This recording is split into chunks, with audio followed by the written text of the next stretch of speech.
These are the Fraser Nash and the pre-55s.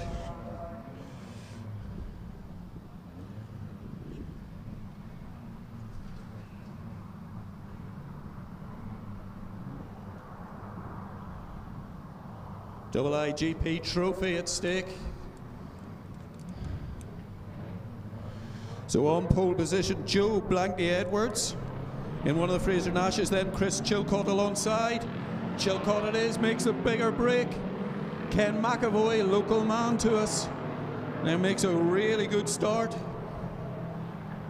Cars all piling in to this first corner, two Nashes out in front. Chilcott it is, made a really stonking start, but all eyes on the little supercharged Austin 7.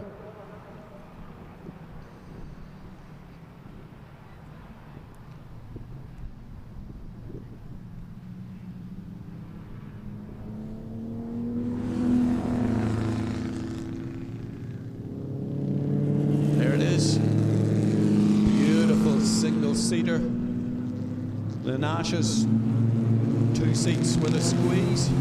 Oh, the Austin 7 running very, very wide. Have we a chance for the lead between the two cars? The Nashes driven by a chain, same as a bicycle chain. That's why they are, you've got to feed the power in reasonably smoothly. Otherwise you get a big jerking action. So over the line, Joe Blakeney Edwards, Chris Chilcott inner wheel tracks.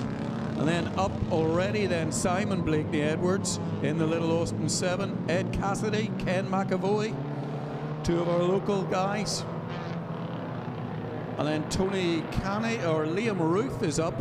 And then Shane Houlihan, Eric Kavanagh, Tony Canny, Nick Bennett, Billy Fenton, John Littoral and Tom Houlihan.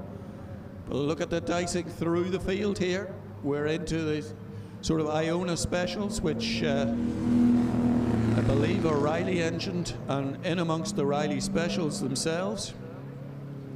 So great aerial shots of really the embodiment of this Carole Nash Historic Festival.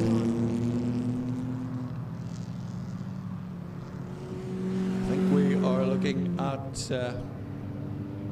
Ken McAvoy chasing Ed Cassidy for 4th place.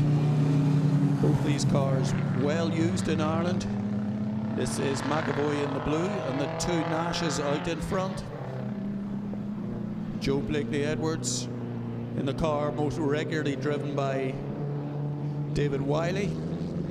David, a winner 2 months ago at the only other pre-55 race that takes place in Ireland up at Kirkestown, County Down.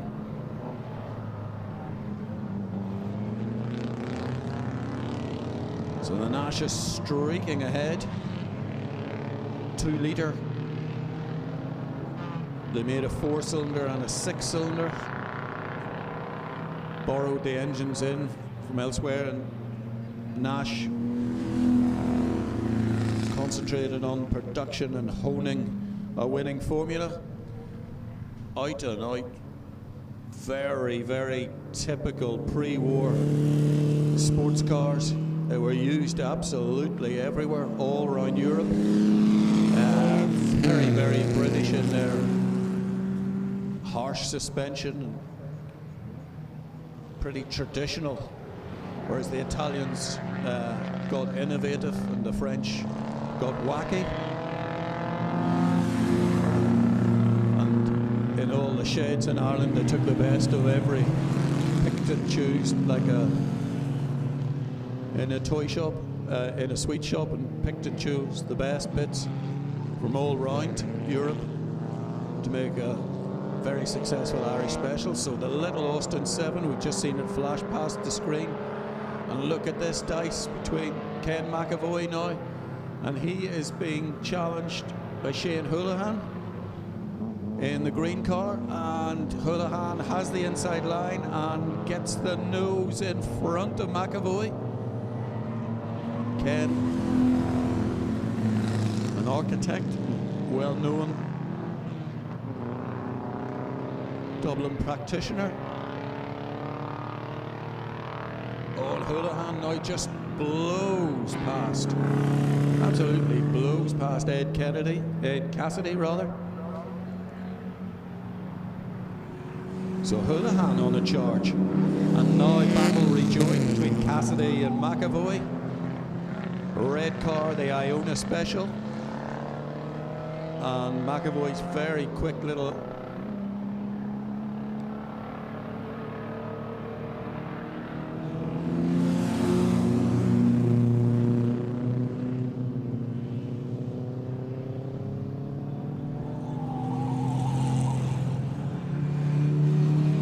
Riley, 12.4, it's TT Sprite. TT standing for Tourist Trophy. Just where the design was proven. So Cassidy it is by about a car and a half length as they hurl these magnificent machines. And McAvoy taking a very tight line, he's gained a few meters. Really setting it up through the rest of the lap, really looking to prise the door open on Cassidy. Cassidy is driving one eye on the mirror, one eye on the track in front. And here comes McAvoy in that tight inside line, and he's close right up. His front wheel level with the back wheel of the Iona Special. Blue Riley takes the wide line again. He's looking to see if he can prise the door open at some point and get through on the inside. This is great dicing. Oh, right up at the thing as they head for Southside. They're about to come down on the start-finish straight and head for the grandstands. It's Cassidy, and yet again McAvoy looking for the inside. Can he hold the inside? Cassidy is in front. Is he enough to move on over down the front home straight here? I think he's enough room to ease on over. Yeah, safe maneuver. McAvoy just needed a bit more traction, a bit more beans on it. So dicing a bit further back as well. Our two green cars heading for you now on the start-finish straight. Two completely different cars. That is Nick Bennett and John Luttrell. But look at this dice. McAvoy goes nose in front. Dive down the inside. Schumacher style. Late on the brakes. And Cassidy just had to give him the room. So McAvoy it is, and here comes this terrific dice between Nick Bennett, car 11, and John Luttrell, lucky number 1. And oh, Bennett very wide, leaves the door not just open, it was like bifold doors. He just threw it open, and thank you very much, said John Luttrell. He's through in the nimble little Riley Brooklands, car number 1.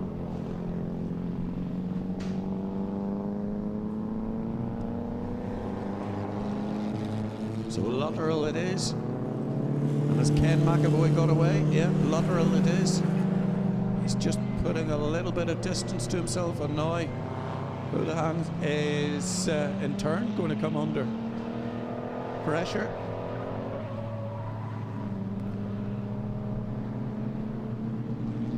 This is Liam Root literally closing on him.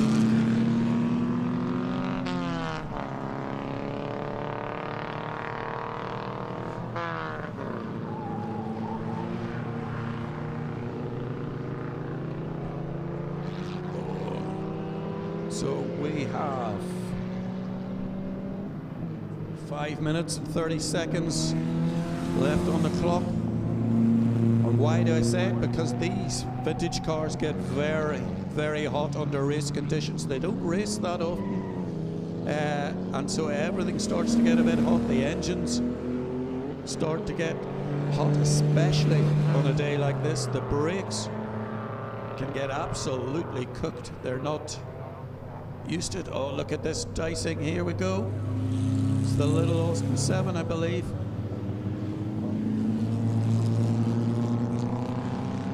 And he is putting our leader, Joe Blakeney Edwards, under pressure. Just to see, catch them, see where they are on the track. So we're starting to get the field spread out, which in turn is going to create opportunities for our leading two. So Blakeney Edwards family out in front. Oh, McAvoy's run wide, and Ed Cassidy is back and through. So this battle is resumed again. McAvoy has it all to do again. Off camera there. I think it was McAvoy running wide and onto the grass, but Cassidy needs no second invitation. Oh, look at the little Austin 7. He's coming through. Slicing his way up through the through Shane Houlihan in front. It is, sorry, of him. It's just got some numbers as we're going through. Look, you've got to admire the spectacle of these vintage cars. Nobody out there taking it easy, just cruising around. So our leader is up in over the line, south side corner, and over the start finish line. That is 9 laps completed for Joe Blakeney Edwards in front.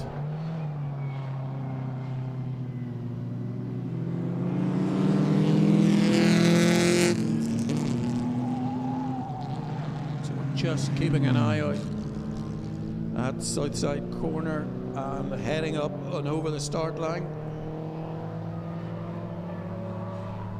is our second place man Shane Houlihan. Simon Blakeney Edwards chasing them down, second and third.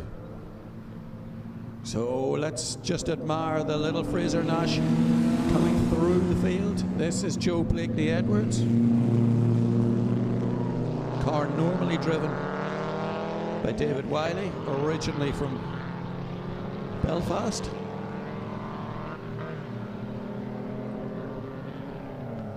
This car, there were 2 races at Kirkestown up in County Down for these cars at the end of June, and this car was the winner of one of them.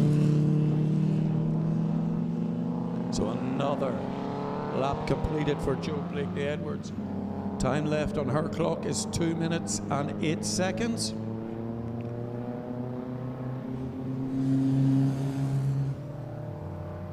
What sort of lap times is she doing? 1:15.493.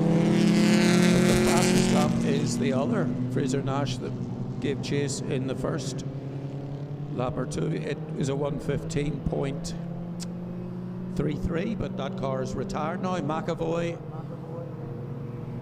having another run at Ed Cassidy in the Iona, red Iona, blue little Riley. Ken McAvoy, Riley Sprite. Oh, McAvoy right up alongside as they head into the south side corner. And McAvoy goes for the undercut. Ed Cassidy moved to the outside to try and block off any move on the outside, but the door is open on the inside.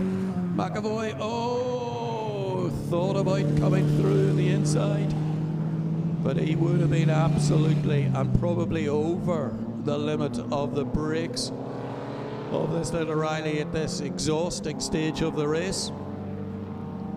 So terrific dice here. This is for the final podium place. No, it's not. It's for 4th. Sorry about that. What a race-long tussle these guys have had. Coming up to take one of our back markers. Cassidy is through, but he was hoping to have put the back marker between himself and McAvoy. McAvoy would be interested to know that there's only 15 seconds of this lap race to run. So next time we see our leaders, they will be getting the checkered flag. So McAvoy closing right up under braking for the top south side. Slides it in the inside, guns it down, but there's greater momentum. Cassidy had it going. We're looking for our leader now. And Cassidy still manages to hold it on the start-finish straight. And that this is do or die for McAvoy. He should know this is the last lap. So this is our winner. Joe Blakeney Edwards takes the second win in the pre-55 race. Shane Houlihan should be finishing second.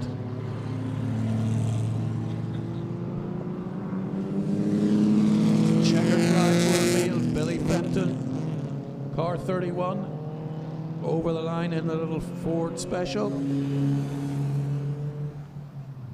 And there's my little favourite, Simon Blakeney Edwards, little Austin 7 Supercharged, single-seater. Absolutely glorious car. So a huge thanks to all the pre-55 guys. They really enter into the spirit. And it's not over yet. McAvoy almost in the gravel. Take a big scoop of the roly stuff on the last corner of the last lap, and it still wasn't enough. So Ed Cassidy captures 4th place, Ken McAvoy 5th, Eric Kavanagh over the line for 6th, 7th, car 67, Tony Canny, 8th should be John Luttrell in car number 1 in your Carole Nash program, 9th, car 65, Thomas Houlihan, and top 10 rounded off by Willie Fenton, car 31. Well, wasn't that a bit of a laugh? These guys really enjoy themselves. Only race a couple of times a year, and Mondello is definitely a highlight for them. We're absolutely delighted to have these guys here.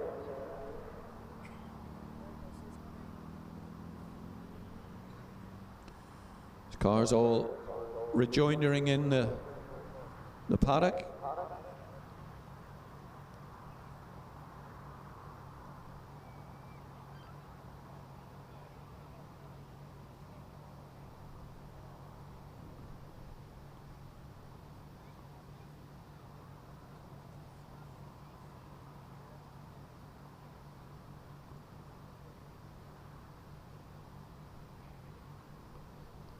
Magnificent sight to see all these cars lined up. We should savor every moment of it here.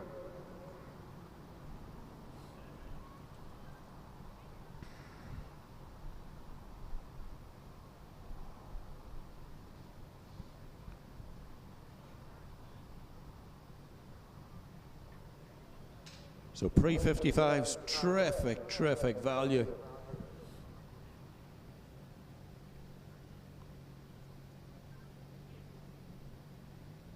These guys, as I was saying, they really don't spare the horses. Some of them are more touring cars than out-and-out racers, but hats off to everybody who made the big effort and went onto the grid.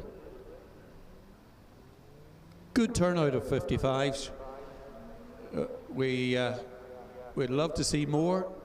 The way it calendar pans out, it's a little dependent on events, not just here in Ireland and in England, but actually across Europe. This vintage car racing is very popular all around Europe. and the competitors pick and choose their events, so we're very honoured for those who have chosen to come to the Carole Nash Historic Festival at Mondello Park. We really appreciate everything that the effort they've put in to come here. So Chris Chilcott's Nash just been towed in.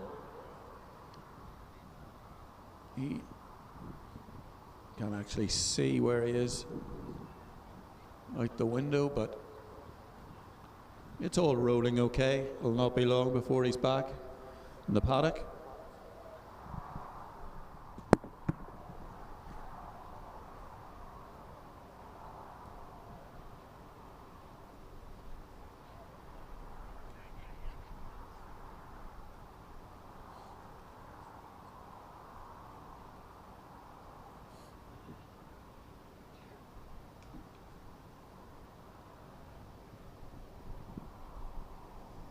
So magnificent overall pictures of a swelling paddock here at Mondello Park. Nice select display of classic cars, classic old Jaguars, something an earlier 911, the growling F40 Ferrari,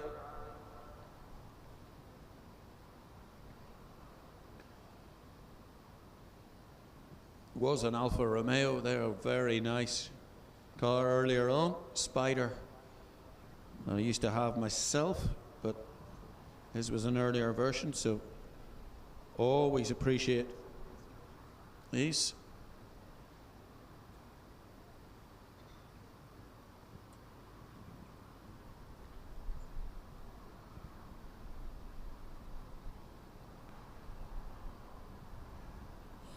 So that was pre-55 Irish International Grand Prix.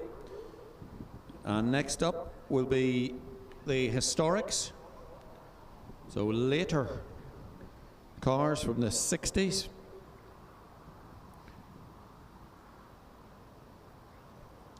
So more racing hitting your screens very shortly. Historics up next. Let's just savor this day. Look at the sunshine. It's starting to melt the tarmac. Everybody in their finery. Enjoying the Kildare sunshine. It's amazing to me that your grass stays so green. Leo Nulty tells me it's like this right through till Christmas time.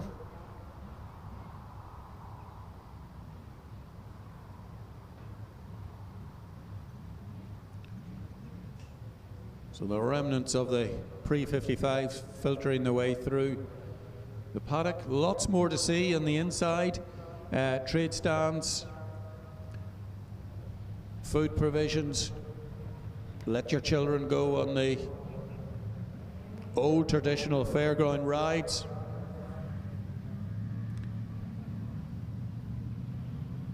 It's a great, great day out here at Mondello. Please feel free to take as many photos as you can and spread the word. We'd love to see you bring your friends next year. So we are getting hot to trot for the historics. These Irish historics.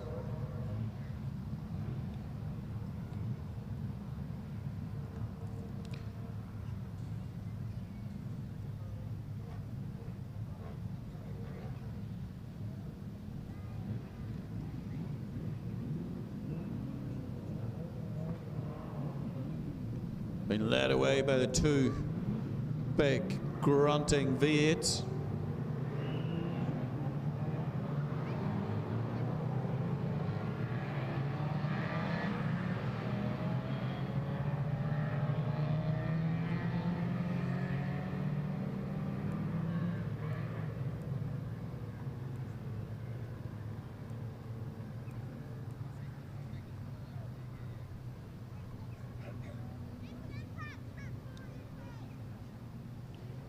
So not a Chevy V8, but a Ford V8.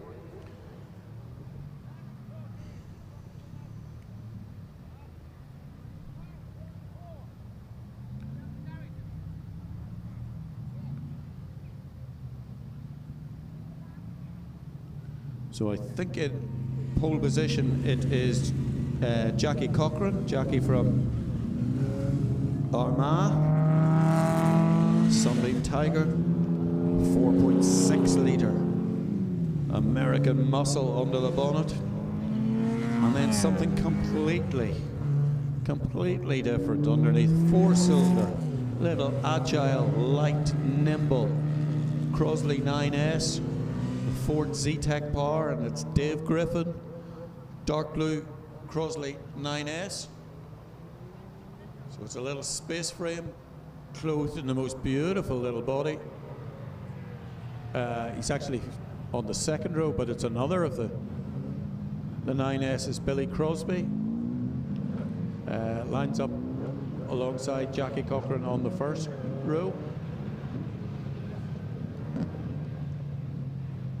Then Gareth Thompson in the Jetta G10, which is a red car with twin white stripes. You see it lining up at the second row. Dave Griffin pulls up alongside him in the blue Z-Tech engined Crosley. A roll bar extension to that car. And Stephen Kelly, and then we have the first of our minis.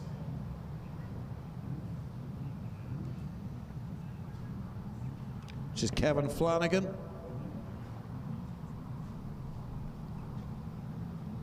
And Tommy Docherty. Griffin leads over the start-finish line.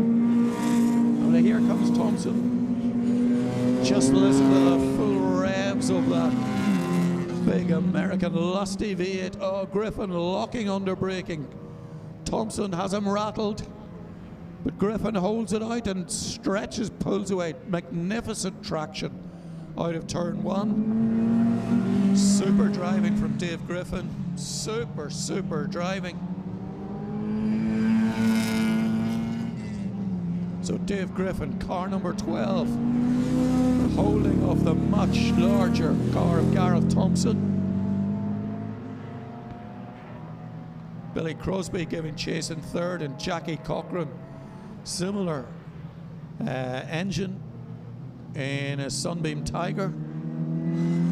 Car that's been honed over the years, and now the back markers are starting to come into the picture. Look at Thompson, he's right into the boot lid of the little Crosley. So we're starting to get the first. Here's the first of our back markers, the little MG. Oh, Thompson right around the outside. He didn't do it this time, but he has nailed a very firm notice of intent to Dave Griffin's side profile. We used to have a saying in Formula Ford of showing him the nose, letting him know that you're there, but he was right up alongside him. It was much more than showing the nose. Here comes Dave Griffin now. He's got another back marker. It's time to be decisive. Oh, and he is through. Can he put the MG midget between himself and Thompson? No, Thompson is through as well. Thompson looks for the inside again. Up at the top corner, and once more Griffin holds him off, but only just. Now they're both all cruising past the big Volvo. Griffin has to play it, can he? Holds the inside line and leaves no blade of grass between himself and and we have a haze of smoke from Stephen Kelly out on the outback of it, but look at this tussle for the lead. Thompson it is, and he's looking for the inside again. Oh, Griffin's left the door slightly open, but no, in the nick of time he came across and covered it off. But this is foreboding. He is down on this long stretch. Oh, and Thompson has him on this the long run across country. Oh, and Griffin takes it back again.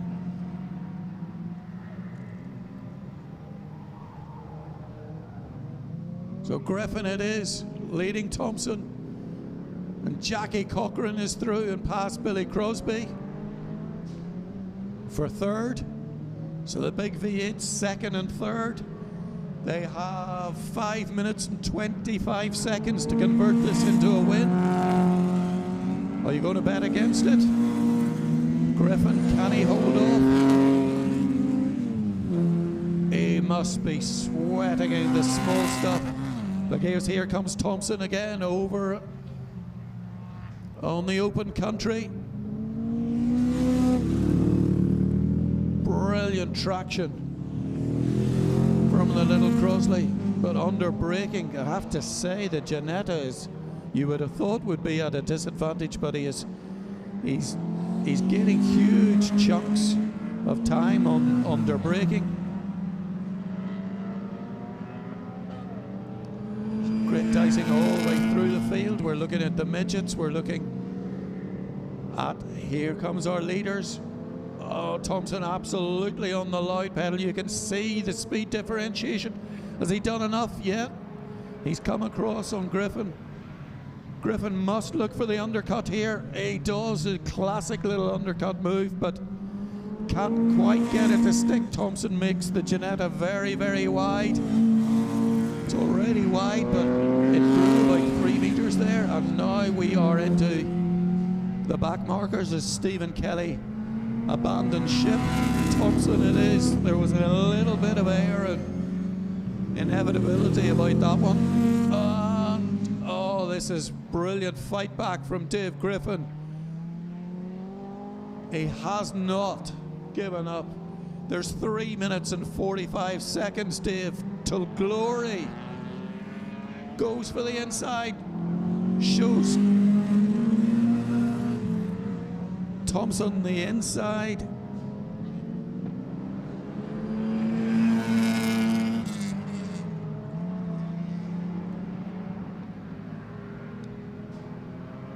So Gareth Thompson from Tyrone holds the lead from Dave Griffin.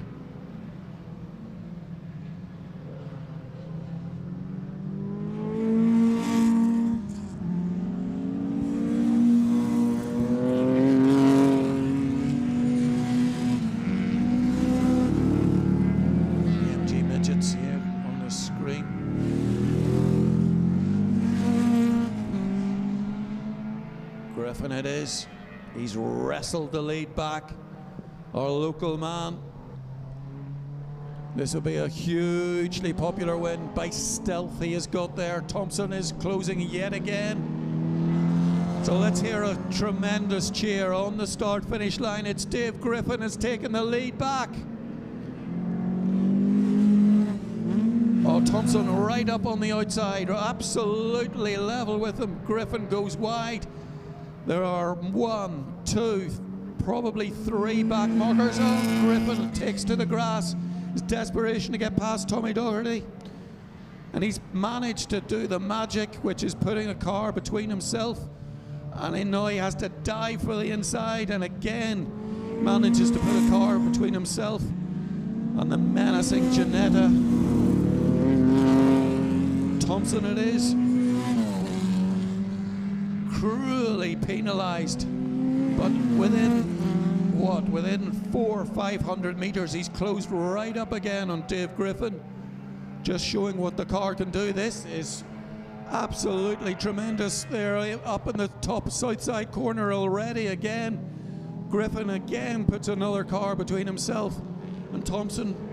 Thompson still manages to recover. They've lapped everybody right up until 4th place. Oh, this is neck and neck. How much longer do we have to put ourselves through it? 1 minute and 15 seconds. Come on, Dave. So Dave Griffin in the little Crosley. It's an absolutely beautiful little car. We're willing it home. Gareth Thompson monstering him already in the infield. Dave having to get defensive, not taking the ideal line for a couple of corners. But Thompson fancies his chances. He molds everything for this run into turn one. He's looking for the undercut. Dave Griffin knows it. He tries to keep it neat. He tries to keep it tidy. Dives over to the right-hand side to hug the inside lane because he knows that sheer grunt Thompson is coming. The cars are rubbing. Fiberglass on fiberglass. And Griffin holds his nerve and holds the place. Magnificent driving from Dave Griffin.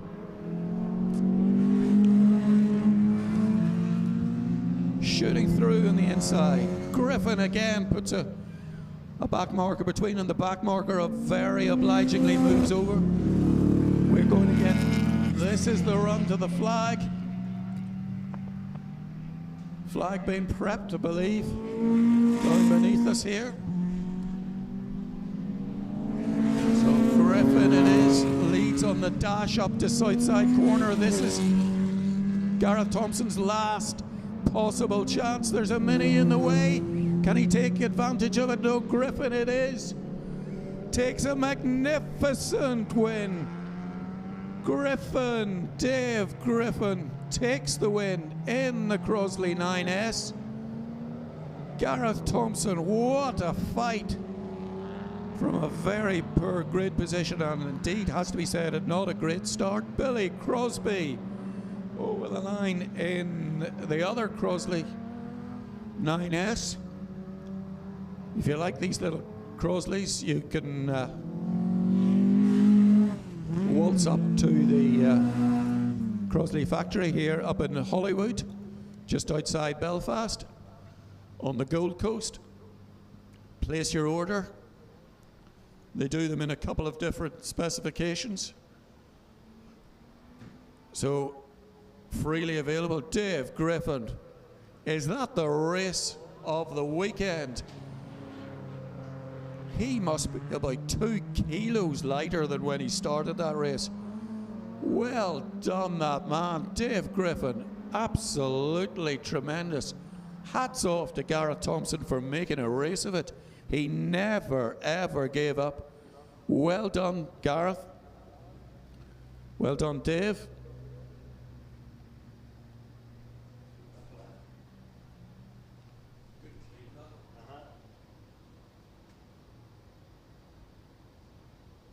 Well, that was an absolute pleasure to commentate on. Casualties were Jackie Cochran, I'm afraid, in the other big V8. Johnny Flynn, Stephen Kelly we saw, and Ulrich Burke in his little Mini. But first on the road then, Dave Griffin.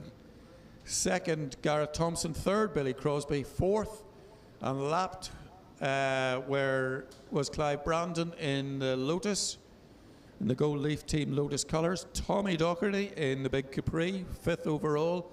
Eddie Kinarns, car 999, was 6th. 7th was Kevin Flanagan. 8th, Wolfgang. 9th, Liam Murphy. And rounding up your top 10 was Derek Kelly. So super win for Dave Kelly, or Dave Griffin rather. Getting the congratulations from the family team. Well done.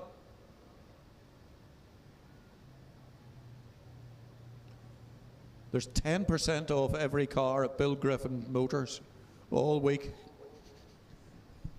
after a win like that. Well done, Dave Griffin. And he's reliving it where he was faster. So we're just got the broom handle out. We're towing in the last of the non-finishers. And we will be off again. I think next up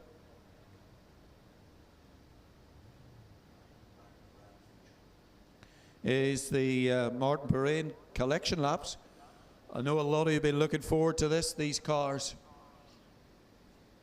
getting a chance to come out of storage be prepped and stretch their legs the way they're meant to be. So Martin Bahrain's cars, it's an absolute pleasure to see these out here. So that's what's coming up next. But that was one super, super race. Historic's providing such a good, close contest, and it's even better when it's for the lead. Even better when it's two completely different car philosophies. And a home win for Dave Griffin. You think we'd made this up?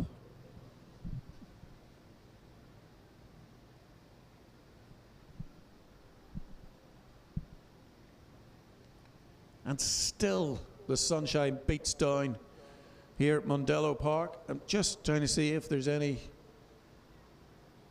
reading up here at race control on track temperature, which just a nice shot of Dave Griffin's car.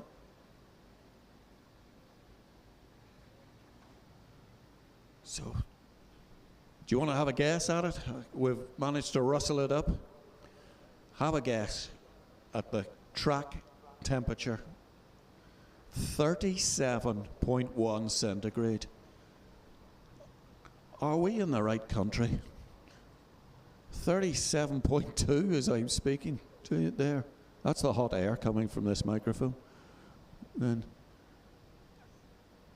the barometric temperature, which your granny will know, we're in and around 14 and a half then on her barometer. 37 degrees, guys. Get your sun cream. So, the Martin Bahrain cars will be on the track next.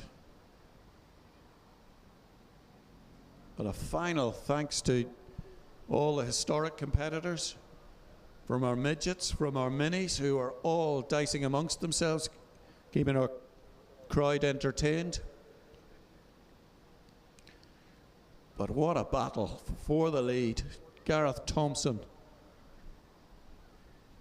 absolutely on the pipe in the big V8. But by sheer willpower, Dave Griffin dragged the Crosley over the line and into the lead. Well done, Dave.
Absolutely reveling in this drum display.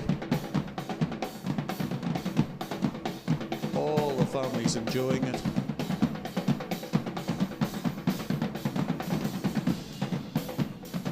Great crowd participation.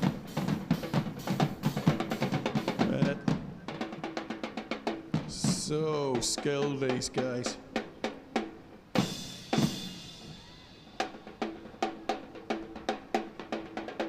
Giving it the full of the beans, just as we've seen on the track. So great to see it off the track as well. This is hats off to Mondello for finding this act. They are everybody enjoying it.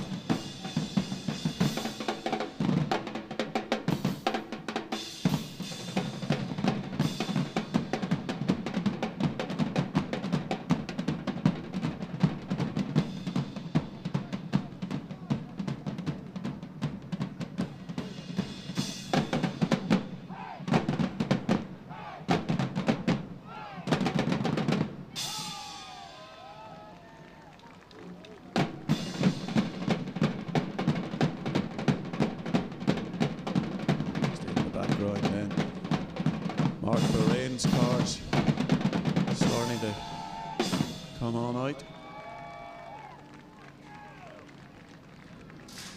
Great work. Get these cars up and running. Very sophisticated machines. Delighted to have the Bahrain family here today, celebrating what would have been Martin's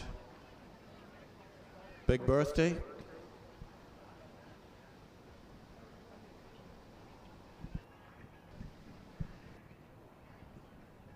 So just a few minutes' time.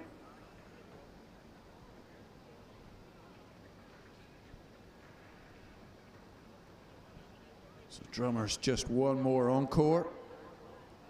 Here they go. Let's savor this. There's a bit of the haka about it.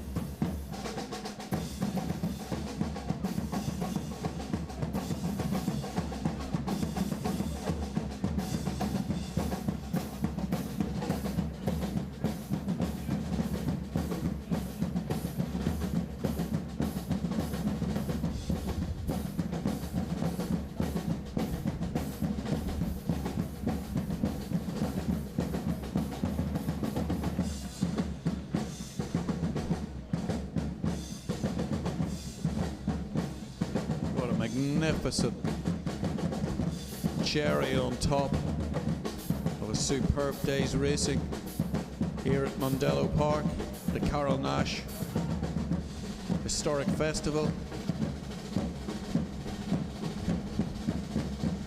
What a show from these guys, what a show.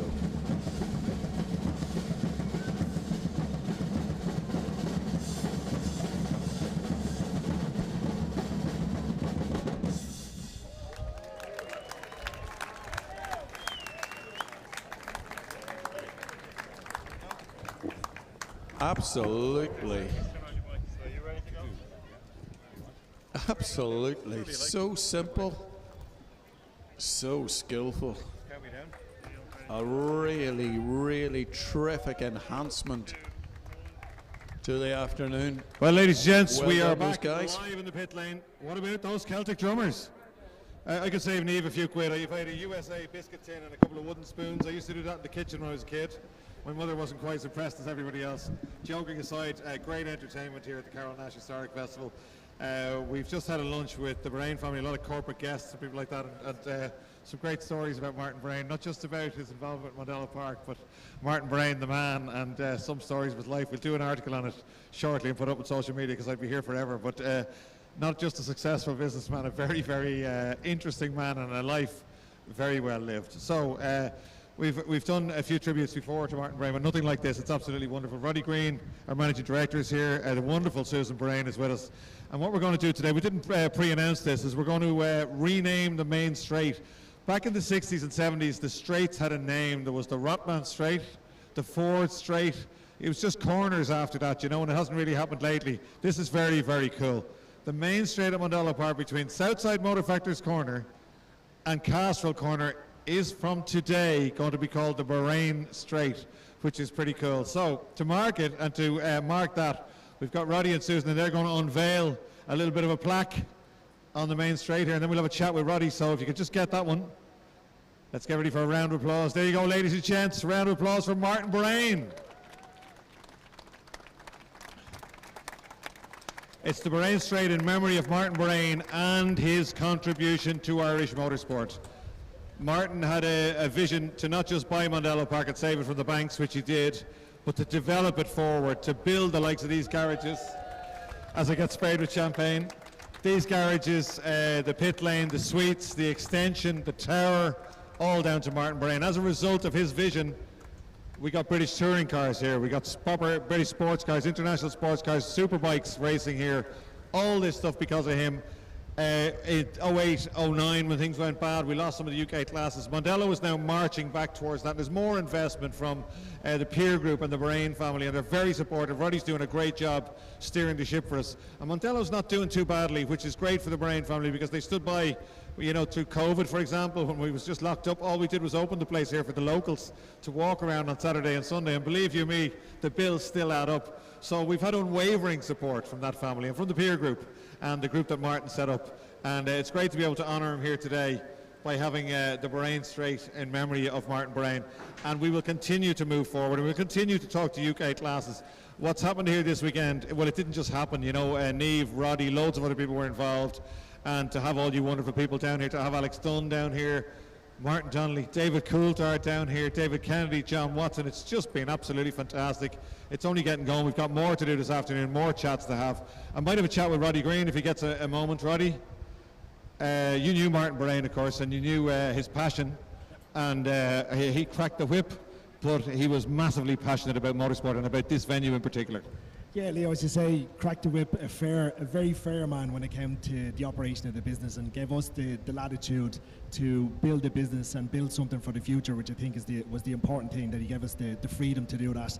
I think the idea for us today to rename the Bane Straight in his honour would just mean for the next generations that come after him, for the next Alex Dunne and people like him that come up, they'll pass down through a piece of the circuit that's named in his memory, which is fantastic. Martin's vision for the venue was to build an international standard motorsport venue, which he did through a lot of tears and passion and blood and pain to build it up to what it was.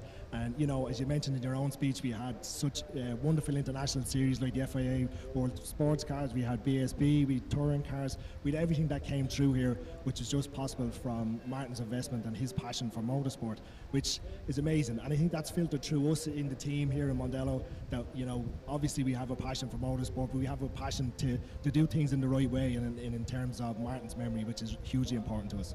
I think a lot of people don't realise what goes on here during the week, Roddy. Joking aside, and we always have a bit of fun and we're laughing and joking at race meetings, but it's a tough business to run. There's a lot of costs incoming. You know, people think we just drive around the track in Ferraris and Porsches during the week. We never do that. Well, maybe it snows for a little bit of fun. We don't tell the board. They're here now. But it's a tough business to run. You know, we're in competition with a lot of other stuff. We're trying to get corporate business down here. It's going quite well, and you've been steering in the right direction. Do you think the wheels seem to be start moving again? Do you know the stuff Martin wanted? I know we had massive stuff, and because of recession in 08 and stuff like that, it disappeared. I think we could start going back towards that, and I think you're nodding at me there. I think you think we can do the same, you know, to get all these people here this weekend, to get Alex Dunne, to get 4 Formula 1 drivers here this weekend. They're all massively positive. People are having a great day here. Can we get these big classes back, do you think? Yeah, certainly we can, and if you look at this event that we've built over the last 4 or 5 years, as you say, to get it to the stage that it is today, to have so many people around the venue enjoying a wonderful weekend of historic motorsport with F1 displays, you know, I couldn't believe it yesterday when David Coulthard rang me and said, Roddy, I'm in the car park. And I was like, David Coulthard's here, this is amazing, you know? So that's the calibre of the event that we're building. And I think that's a testament to everybody involved, yourself, Niamh, Ian, everybody in the team, all the lads in the workshop that have been working tirelessly to get Martin's cars here and ready for us that we can display them. You know, and then we have the wonderful Steve Griffith in the Jordan 195, which I think has turned everybody into a giddy 12-year-old boy or girl as soon as you hear that V10 engine, you know. So that's the stuff that we're building for the future, and certainly, you know, the business is in a good position, and that's due to the support of the board and the family behind it. So look, the future's positive and we're looking in the right direction. Yeah, it's great to have the support of them. But the Jordan today, just to touch on that, everyone's saying to me during the week, he'll probably only tootle round. He binned it. I was delighted. That's how hard he was trying, because he was getting on the brakes before the Alpha Bridge.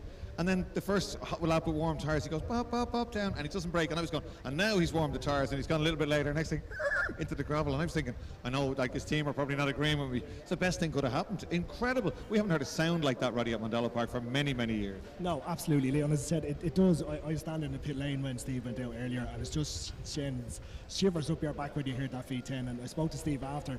He said, I can't believe I threw it in the gravel. He said, I knew when I went under the bridge I was in trouble. He said, but I just got into the gravel, I kept it pinned and come out the far side. You know, and that's brilliant to see that, you know. And I think we've had a really good chat with him, and even chatting to Martin Donnelly. The real feel of the venue, it's different to UK circuits. You go to UK circuits and, you know, you don't have the access that you have here, and we try and keep that going in Mondello, keep the spirit of that alive in terms of it's a friendly venue, it's a nice place to be, you know, the entertainment is good, the quality that we bring is there. So that's the really important stuff for us. And as I say, when we're moving on with the business into the future, that's the things that we're going to keep important to us as we move on. Fantastic, right? It's great to hear you talk like that in a business sense about Mondello Park, and as you said, the support from the group, the peer group and the Bahrain family, Howard, it's absolutely wonderful. We still have to polish our shoes though before the board meeting every month and take a deep breath before we click go live on the meeting, but realistically there's incredible support. If there's anything that would return, they're prepared to invest, you know, and it's great. And there are plans with Kildare County Council and stuff like that that's come through lately. I'm going to do an Alex Dunne, I can't tell you what it is, but it's massively exciting, you know. There are big plans for Martin Bahrain's Mondello Park. For sure, Leon. That's like, you know, you have to keep moving the thing forward, and we'll always celebrate Martin's legacy, and we'll always celebrate what he would have wanted in terms of developing the venue from a motorsport point of view. And I think that's the key thing. You know, if we can build it, that we have every age group taking part in motorsport in this venue and building it for the future, I think that's celebrating what Martin would have wanted in terms of his vision for the venue. And if we can help deliver that over the next 5 to 10 years, well, then we're in a good space and doing a good job for him. I think that's a good ending to it. Roddy Green, the Managing Director of Mondello Park, ladies and gents. Roddy, thank you very much. Just one more time, the man that saved Mondello Park in '85 and invested so heavily, and the reason we're here today, would have been 90 this year. We don't unfortunately have him with us, but we do have his wonderful family, his children, his grandchildren, and now his great-grandchildren are with us today, and they're all here to see this. The Bane Straight in memory of Martin Bahrain and his contribution to Irish motorsport. A wonderful day for Mondello Park, a wonderful day for the Bahrain family, and a wonderful day for Irish motorsport. So let's get back on track with Ian Beattie in the BMW M1 that Martin Bahrain won his class at Le Mans in, and the incredible Martin Donnelly in the 650 brake horsepower Spice Heart. So let's get back out on track, and let's have the first two cars ever to go down the Bane Straight at Mondello Park.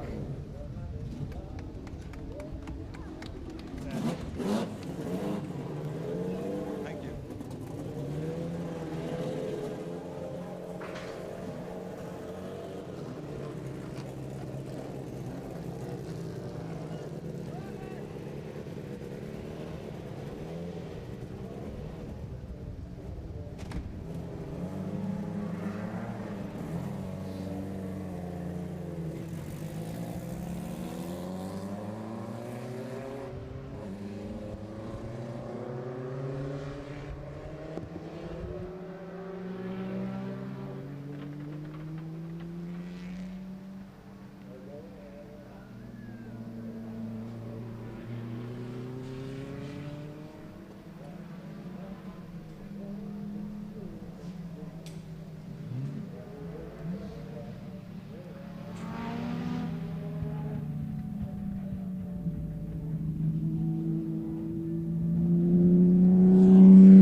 it easy, lads?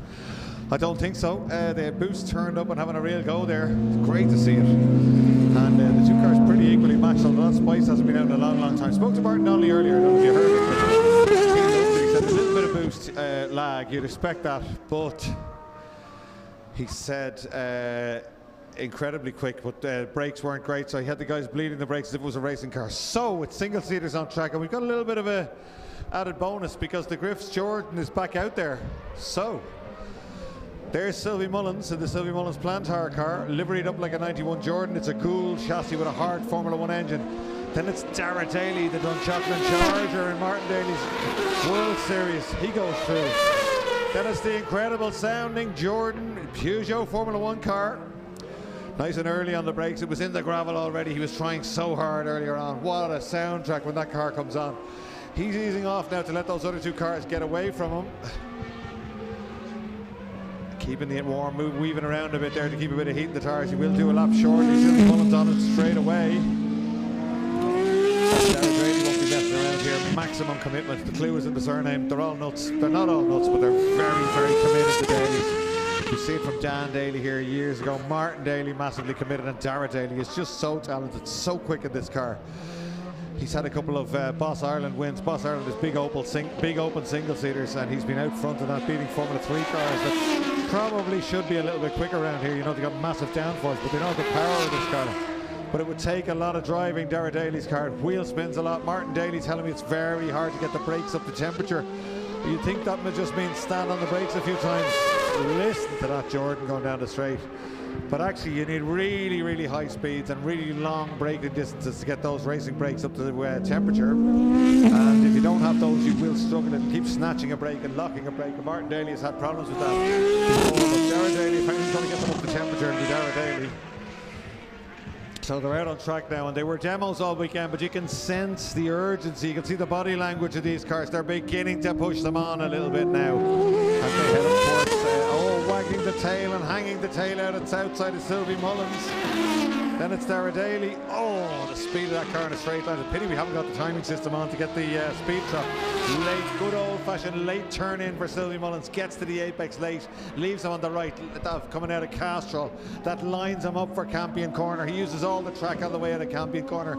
Glorious sound as he blasts the Formula 1 engine car into that first apex, out wide, then hard on the brakes, down through the gears, tries to get to the second apex. It's understeering a little bit. He stands on the power and drives it back up the hill.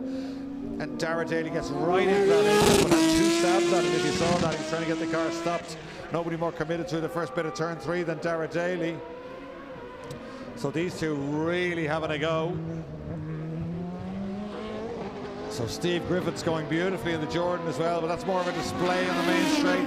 Oh, Sylvie Mullins must have the soft tires on. Sylvie really going nicely. Sylvie Mullins in the Sylvie Mullins Plantar car. Dara Daly, his father Martin Daly, in the drive-in motors. He sponsors Alex Dunne. A little garage in Dunshaughlin gives Alex Dunne a few quid every year, more than a few quid. He's a big supporter of Alex Dunne, Martin Daly. So if you want your car service, you live anywhere near Dunshaughlin, give that man a bit of business. Oh, right into the curbs is Sylvie Mullins, right out to the outside curb. It's like a qualifying lap for the Leinster Trophy. Really having a go. He flicks it into the left hand. It's a pity we haven't got timing on this one, but we can time it afterwards from YouTube. Flat out through Nordic Spirit Corner, loads of downforce in that car, huge back wing, big whack wheels, hard on the brakes for Southside, Motor Factory's Corner. The 7-Up and Tic Tac car leaves black lines on the road at Mondello Park as it comes out onto the Bane Straight and takes the checkered flag. Fantastic demo run at the Bane Straight. What a name. Here comes Dara Daly, and he wags the tail. He comes down the Bane Straight. Well, great, well done, young man. Young man, I should say, perhaps. But here comes Steve Griffiths now in the Jordan 195 Peugeot. He's coming up the hill. Let's get a shot of him coming into the last corner. Here he comes out of Nordic Spirit Corner.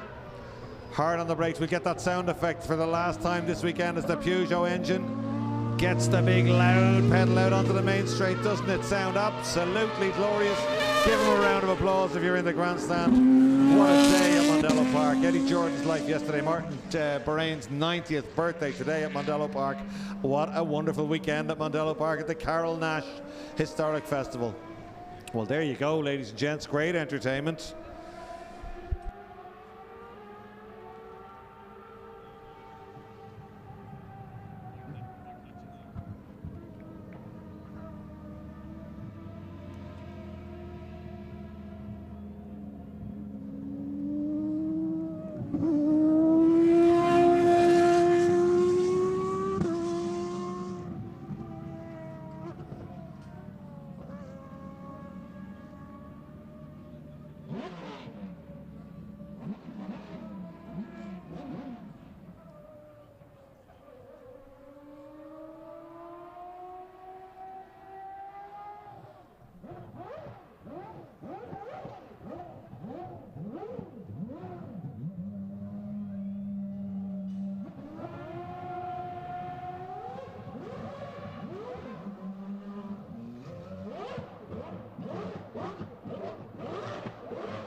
So there's the Jordan Formula 1 car down there with Peugeot engine, beautifully driven by Steve Griffiths.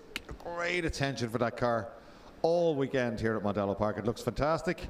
I think the HRCA crew are down at the podium ready to do their prize giving. I can see them hovering around there. The Historic Racing Car Association. Willie Fenton visible there in the pink shirt. You can't miss him. He must be going to do the prize giving. Let's see.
I don't know what we'll do.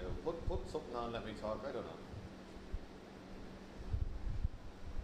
So a couple of minutes time, the HRCA guys just getting ready. We just had a chat with them off air, so they're just doing their handicaps and stuff like that. You can see there's still quite a few classic cars left. On the left there, an oval window Volkswagen Beetle. Very, very rare car. Great to have it down here. A Panhard. Who's ever seen a Panhard before? Very few people.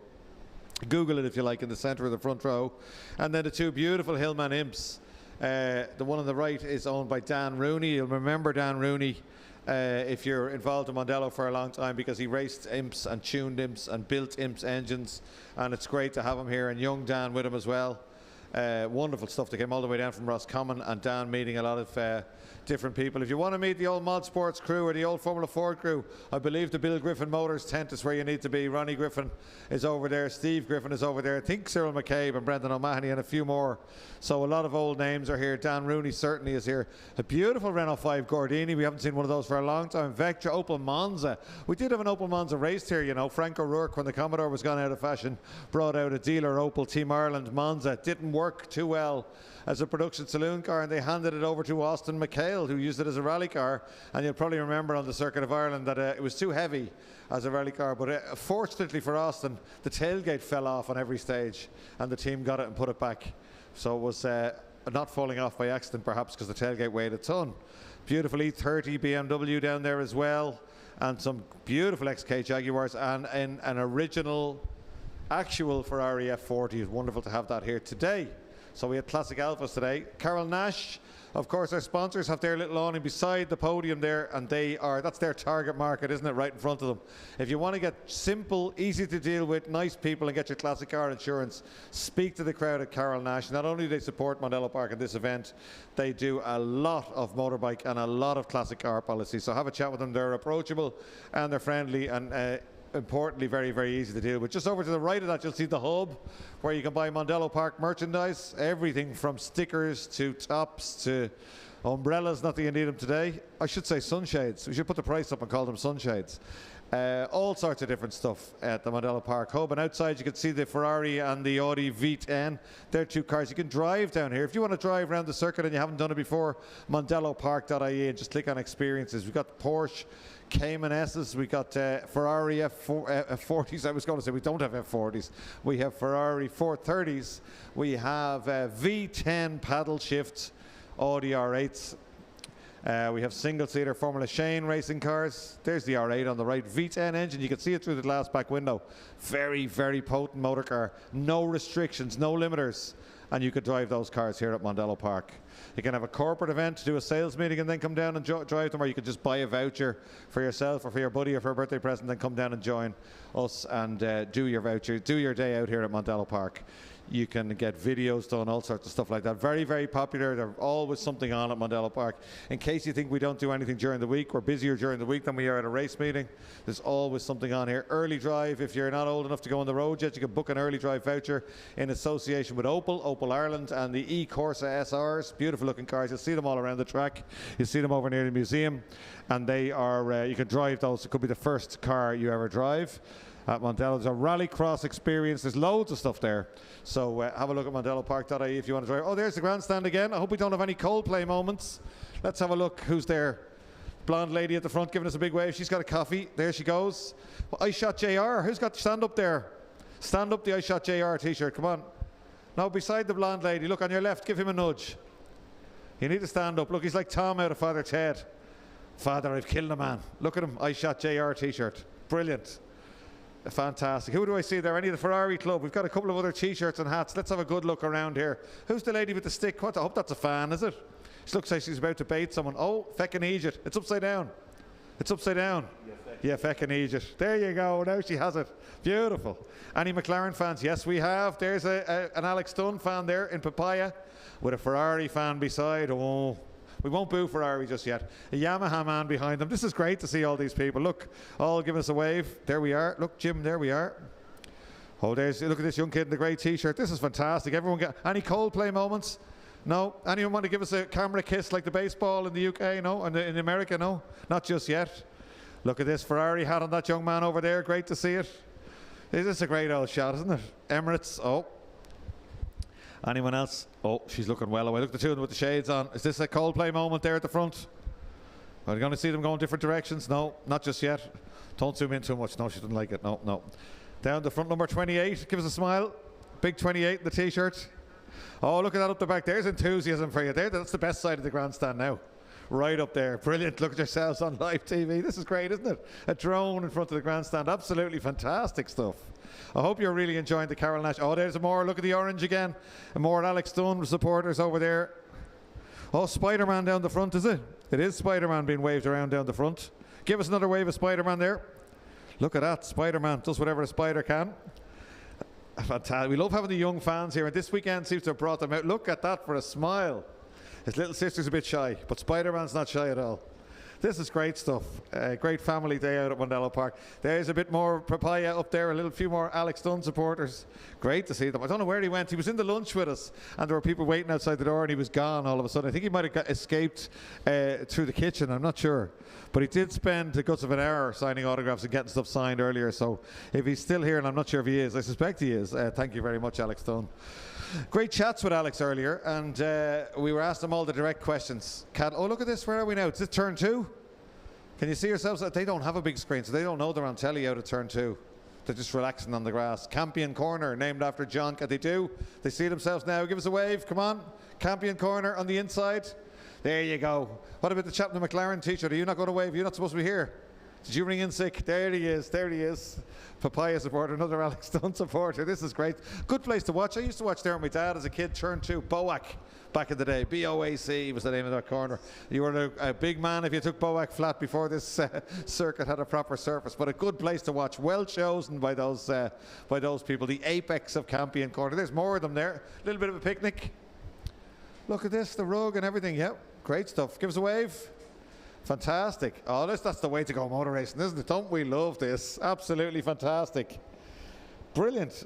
Kids will see themselves on telly. Check yourselves out on YouTube tonight. There's an umbrella being used as a sunshade. £10 extra for a Mondello umbrella today because it's a sunshade. Is that a McLaren top we see on the left?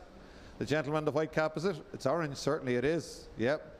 Oh, Ferrari man there. Any chance Lewis would retire and give the drive to Alex, do you think? No?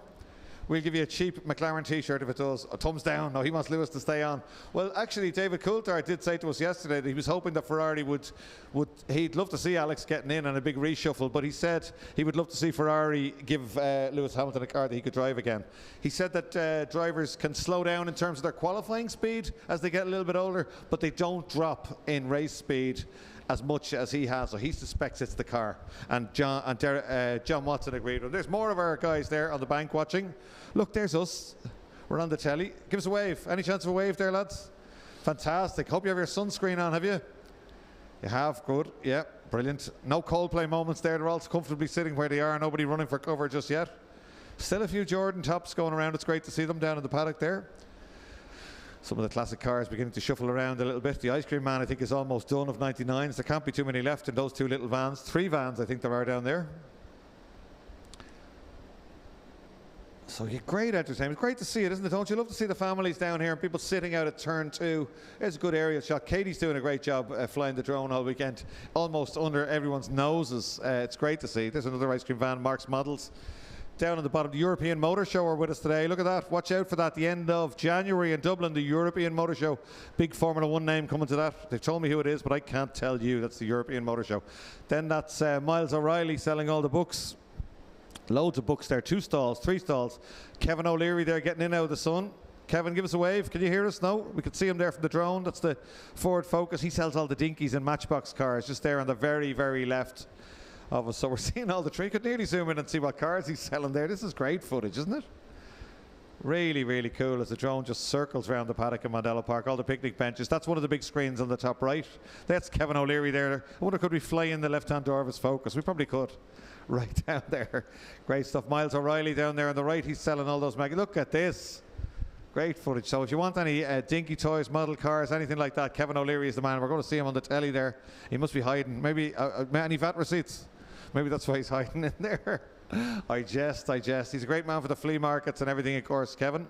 He's been with us a few years doing this event. He's a gentleman intently studying a dinky or a corgi on the left there, thinking of a purchase perhaps. Oh, there's Kevin. He's out. Look behind you, Kevin. There you go. Look up at the drone. Give us a wave. There you go. Kevin O'Leary. You'll find him on Facebook. He sells all sorts of toys. Anything on, not just model cars, all sorts of toys. And a big, big collector, a big fanatic. Always has great stock. The first time he came to Mondello Park, he sold out on day 1. He had to go back to Wexford and restock. There's more people giving us a wave in the paddock. Wave at the drone if you see it there. Look at the kids down there in front of VFox Engineers. Brilliant. Great to see them. Let me just...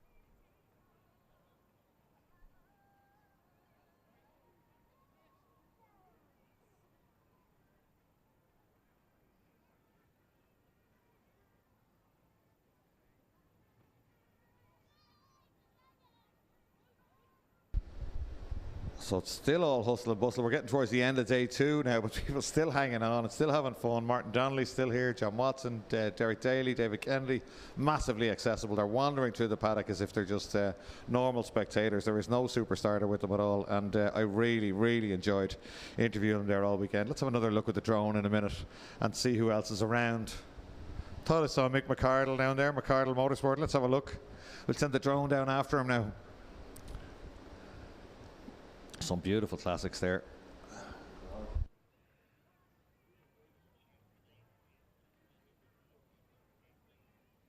Here we're looking down at eFox Engineers there. Great shot of them. They big supporters of Mondello Park over the years. Used to have the eFox Engineers bridge. I thought I saw Mick McArdle down there earlier, but he seems to be gone. Give us a wave. Who's that from eFox there? Look up at the drone. You see the drone? There you are. Give it the thumbs up. eFox Engineers, not just bearings, Norris tools, earplugs, and pretty much anything you want. Fire sticks as well. Craig Fox, give us a wave. Craig is there with the straw hat. No, not me. Up to the drone. There you go.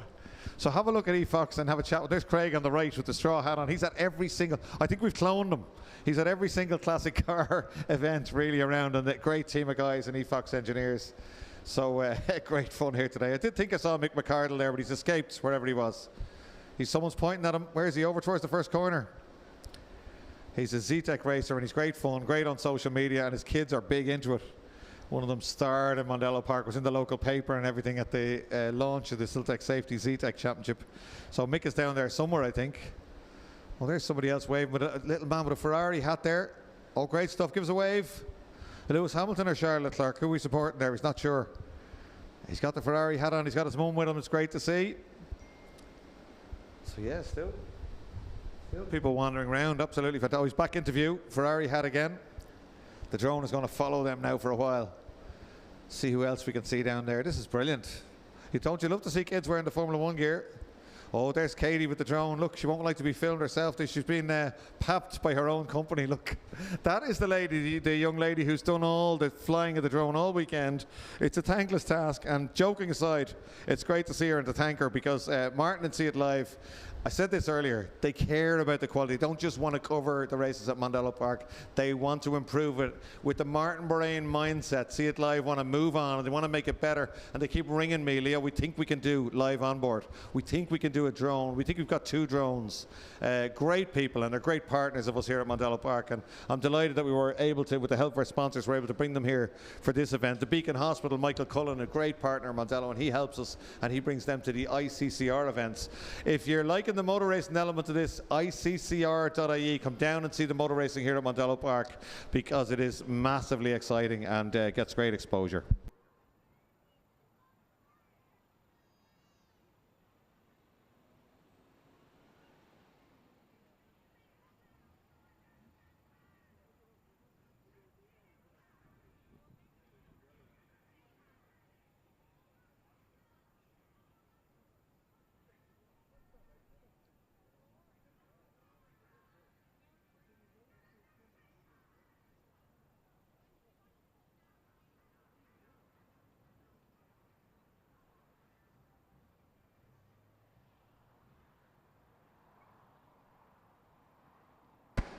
So there we go, still with the, looking at all these kids. There's somebody in McLaren, turn around, we're behind you. The young chap in front of eFox, swinging around.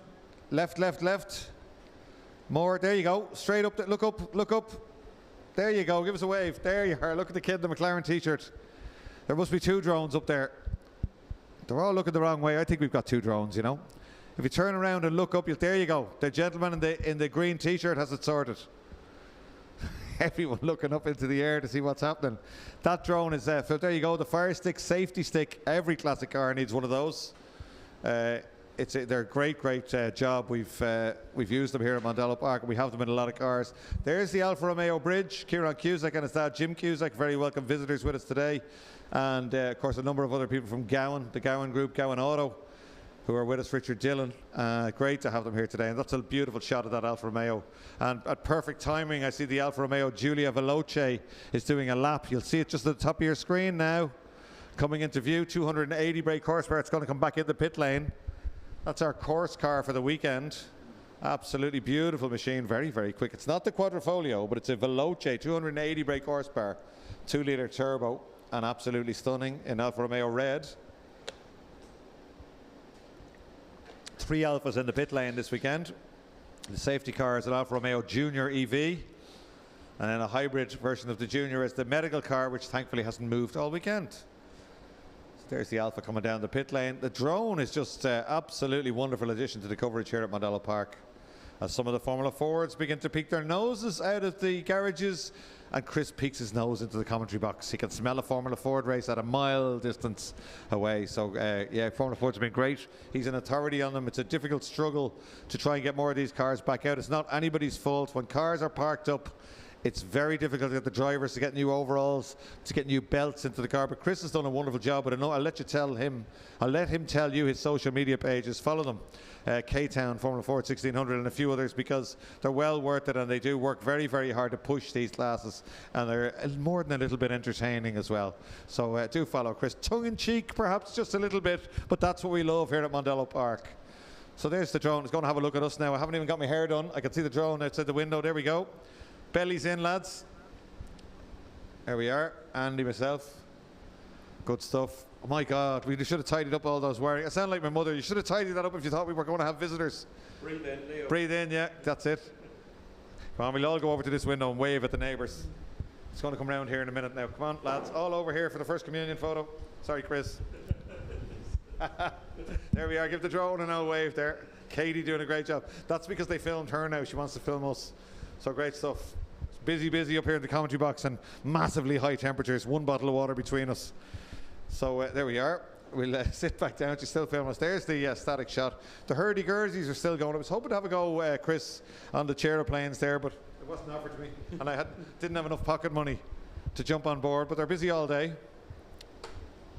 Yes, it's probably the fastest I've been for 25 years. It's absolutely...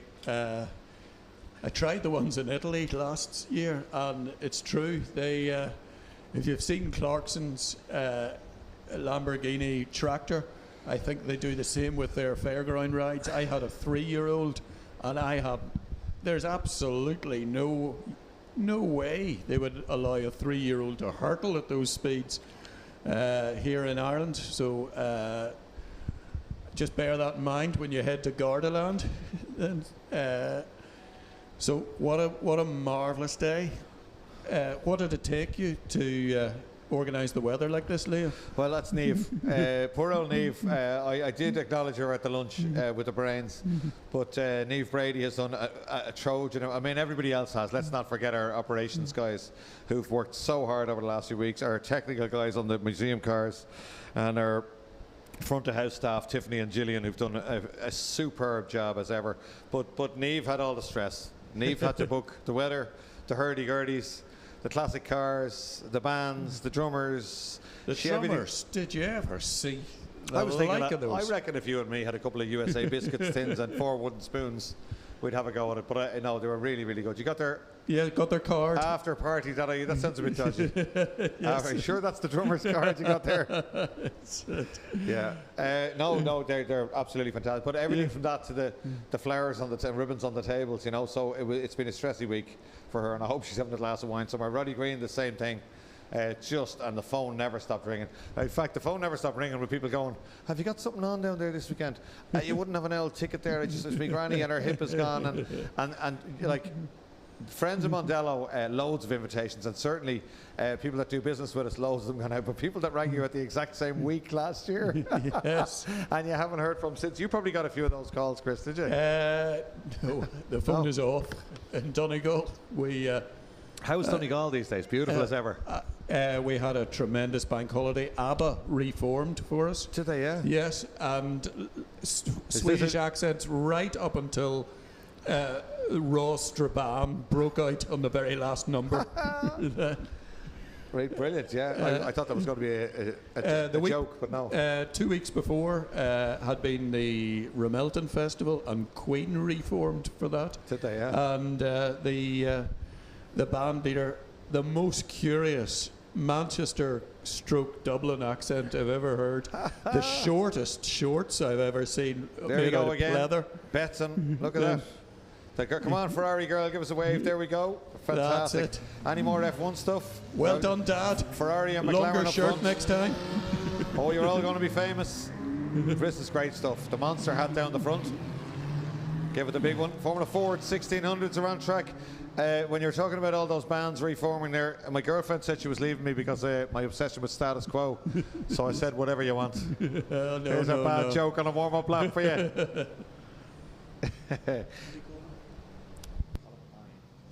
So, additional runner this time around, Colm Hines. We just got a flash of him in the sort of Ukraine, blue and yellow rather. It looks like an RF93, which was not the most popular car because that was the year they changed from Kent engines to Zetec engines, and it certainly was originally. He was telling me it was originally a Zetec. It's a bit Quasimodo, isn't it? It's definitely the Marmite of its class. Yeah. And Ukraine colours, as you pointed out there. Yes. Well, I hope the rest of them aren't rushing up to the back of them. Yes. Let's move on. Ukraine this year, but who knows what's been hatched behind. Anyway, not what we're here to talk about. Well, Dave Park should have the trump card. Yes. He's been quickest all weekend. If the car keeps going, he should probably be the man here. But that said, don't fool yourself. Don't think that Mark McKenna and Derek Keneally were down there drinking tea. You spotted a bit of understeer in that 32F. You can be sure they've backed off the front roll bar. You can be sure they've lowered the front ride height, Chris, on those platform adjustables. Funny, we've got Mark McKenna a bit further back. We've got Neville Anderson. This is a reverse grid this time around. Top six, which is, let's face it, it's the grid. Well, no, there's well, maybe it might be. We're missing a few, yeah. So we've got Neville Anderson up the front. And Donald Griffin, the man who really puts so much heart and soul into this class, on the front row. Neville Anderson alongside him. Alan Davidson, fired up, hooked up. I can't tell you, but he's got a cunning plan for its start. And that's a better start from Alan. And Mark McKenna. And David Parks, the best. Look at Alan Davidson right round the outside. He's going to be the man to watch. McKenna and Parks right round to set the third row. Look at them. Yep. Parks having a sniff. Look, gives McKenna the big shove. It's Anderson now. Oh, Parks tries to get alongside. Mark McKenna says, I don't think so. Out to the outside with you. First and third already now. No, it's not. It's the Mondial leading. It's the Mondial of Alan Davidson this in is the a recipe lead. for a good race. This is it. Alan Davidson, he's hooked it up into second gear, which is actually Kirkstown's first. And he tried it on the green flag lap. I wasn't going to spill the beans, but he's up and away. He's been bogging down all weekend. As we say in racing terms, it is genuinely a racing term, not an innuendo. But he's got a good clean start. But look at this, Dave Parks is all over him like a rash. This is his brother showing up, Robbie Parks, in the dark blue Reynard, and here it comes over the strike for the first time. It's Alan Davidson from Randallstown, County Antrim, but Mark McKenna, and the braking issue we saw before. Dave Parks loses out as well, locking up slightly, and Mark McKenna is the big winner there. Mark McKenna, the bit right between his teeth. Family are here, loading him up with pressure. Same with Parks. I think McKenna nailed him into, I was going to say Dunlop, because they're Formula 40's down the inside again. The door's slammed closed. Mark McKenna's feisty today. He's not going to hand this one away. He's up to second place. I think he got by David Parks into Southside, out of our view. But these three are the class of the field. The leader puts a wheel off. He gets sideways. Right out on the marbles, and he's lost all that momentum. McKenna surely has it. No. Davidson has the inside line. McKenna around the outside of the S's. Just drove him round to here. They come into the south side corner, heading towards you at the grandstand now. McKenna has it by a fraction. Wide and trying ever so hard. It's Dave Parks trying to screw the very most out of this Reynard. These three on a break. In behind then Neville Anderson and Robbie Parks. We're loving this. Proper Formula Ford racing. Alan Davison just shoveled Parks out there. Don't think so. And Parks but got back at them down into turn one. It's 1, 2, 3. It's McKenna, Davison and Parks now in a classic Formula Ford 1600 battle for the St. Brigid's Trophy here. Yep. And Davison closing right up on Parks, on McKenna in front of him. This is going to, I would predict this is going to humding all race long. I think McKenna will get away initially. If Park's car warms up, like Chris, like you noticed in the last race, then he starts getting really comfortable. He might get by that Mondial, but he doesn't want to let the 32F get away. No. A big lunge, a Wanguli. Parks is through. See you later. Yeah. 2 wheels on the grass, but he's through. And Davidson really caught napping there.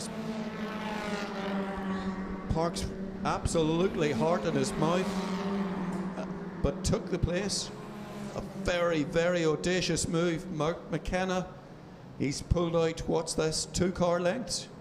Oh, he's sideways. They've done something. Do you know Derek Keneally's done something to that car? It's not understeering anymore, Chris. No. It's a little bit taily. Yes, Mark, he's well able to catch it. Oh, he is. Park's very slow. Oh, not the gearbox slow. again. Oh, no. Yeah, looks like it's stripped a gear or drive.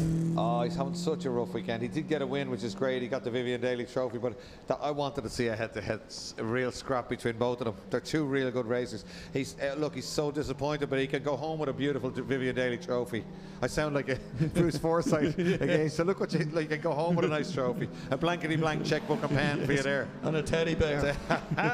Look what you could have won, the Brigid's Trophy. But no, a real racer, Dave Parks. Yeah, and that's a shame. And Mark McKenna would have preferred a little bit lighter. Well, he will, but I think he would have loved a scrap with Dave Parks. That would have been wheel banging, tire smoking. Alan Davis is just not as used to Mondello Park as they are. He's incredibly late in the brakes. He's got great car control, but he hasn't got the Mondello mileage. And we have another one. This is the Swift. Is up and off. Who's that? What's the Ukraine this car? Is our Cork visitor. Colm Hines. Yeah, Colm Hines. In 2 minds whether to take that car or Tipperary colours might be better. Mark McKenna with the head down now, 59.027. They're quick, these boys, aren't they? In older cars, 58s earlier. Very close to it again. I didn't get a chance. Is Brendan McKenna down here? Didn't get a chance to see him. I'm sure he is. Brendan McKenna is here. Brendan's always great crack. Whether you want him or not, he's here. He's regaling me. Paddy McKenna, very quick as well. Paddy was lap record holder here. Yes, very quick driver. Oh yeah, that's definitely tailier, that car. You can see it when he gets on the power coming out. It's not pushing on anymore. Yeah. And in fact, Alan Davis is just drifting the car through Campion Corner, using all the curb on the exit. Great car control, but a little bit of a lack of grip maybe, isn't it? Or just moving around a lot. They've been playing around with the back of that car, softening it off and then firming it up. And I think they've gone back to soft again for this race. It just didn't work the last time, and braking, they've been working out the braking out all weekend. This is actually its first outing of the year. So, okay. McKenna goes through to start another lap. Alan Davison right with him. Alan shot in touch, yeah. He's only 2 missed gear changes away. Really. HRCA having their podium, and there Dave Griffin getting up there. He's got a good group of supporters with him from the Bill Griffin Motors crew. He's just coming down there having taken a win. They worked all night on that car to fix it. So great to see it. What a race that was. Absolute gem of a race. That's probably your water cooler moment. There, Dave Griffin's winning the HRCA. So here we go. McKenna from Davidson.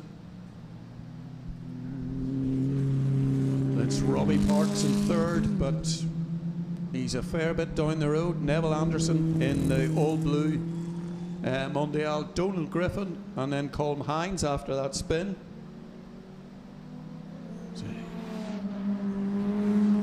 It's HCA prize giving, and we're switching back to the on-track action. And we have Neville Anderson chasing down Robbie Parks. Both guys quick over the line. Donald Griffin just outgunned this weekend in his first run out in his 83 Reynard. Colm Hines raced it last year. But this is Donald, the boss. 7.5 to go.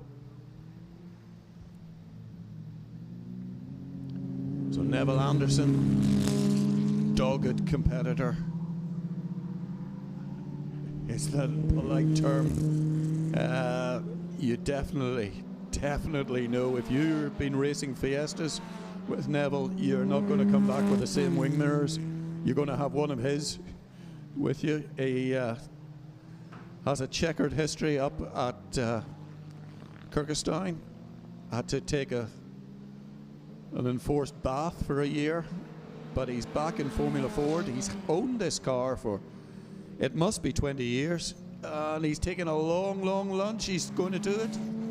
Neville Anderson, this is in the light blue against Robbie Parks in the dark blue, and we have a change of position. I think this is for the podium position, final podium position. Neville Anderson, his crew of all the Grahams from Mid-Ulster, Portadown direction, worked hard all weekend to this car dragged out of the garage on Tuesday last, and there's been one issue after another, but Neville has it hooked up now this final race after multiple misfires and hesitations all the way through. So Neville Anderson, just flicked it in. It looked more time consuming than it was. It was just judged to perfection. Robbie Parks, what can he do? He's really got to up his game. Colm Hines over the line as well. So this is the closest on track battle we can find. Robbie Parks, dark blue colours, trying his best to get back on terms with Neville Anderson in the light blue Mondial. Both these cars pretty well of the same vintage, 88 and 89. You can see slightly, when they're parked up, you can see slightly different design philosophies. Some similarities, some differences. Both were very successful in terms of sales numbers for their respective factories. The Reynards built in the south of England, and the Mondials built in Bangor on the coast of North Down. Leslie Drysdale, the man behind it, and the company celebrated 40 years founding. And we have one of the cars parked up there. Oh, that was Dave Parks. So Anderson it is in the light blue colours, the dark blue.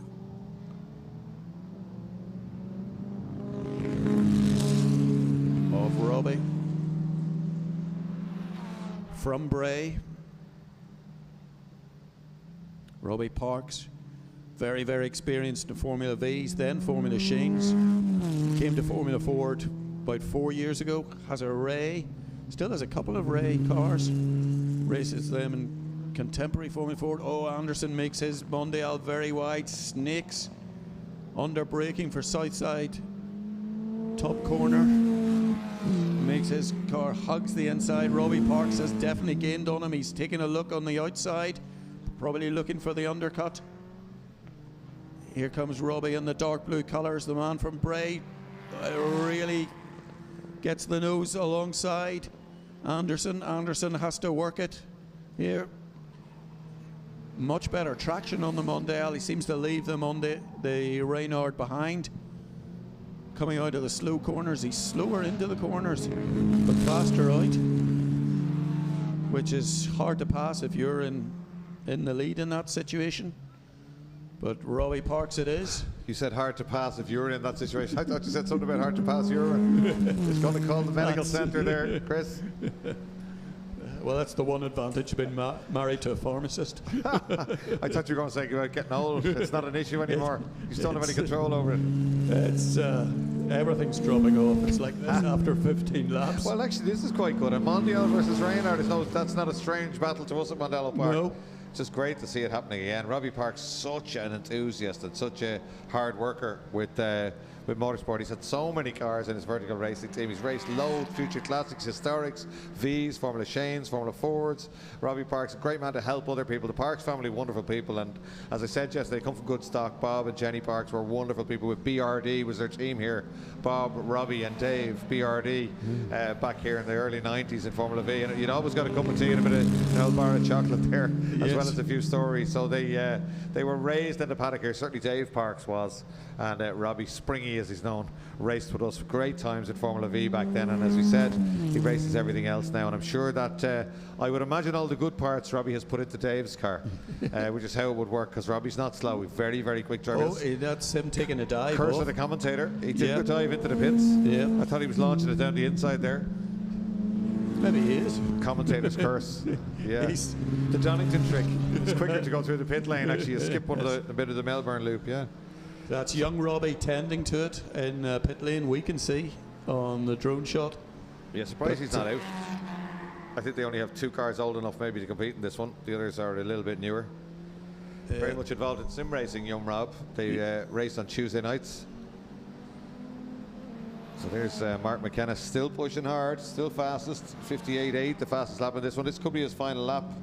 This is his final lap, I would imagine. Yeah, so this is going to be double for Mark. One yesterday, one today. 2-1, isn't it? It's 2 to Mark McKenna and 1 to Dave Parks.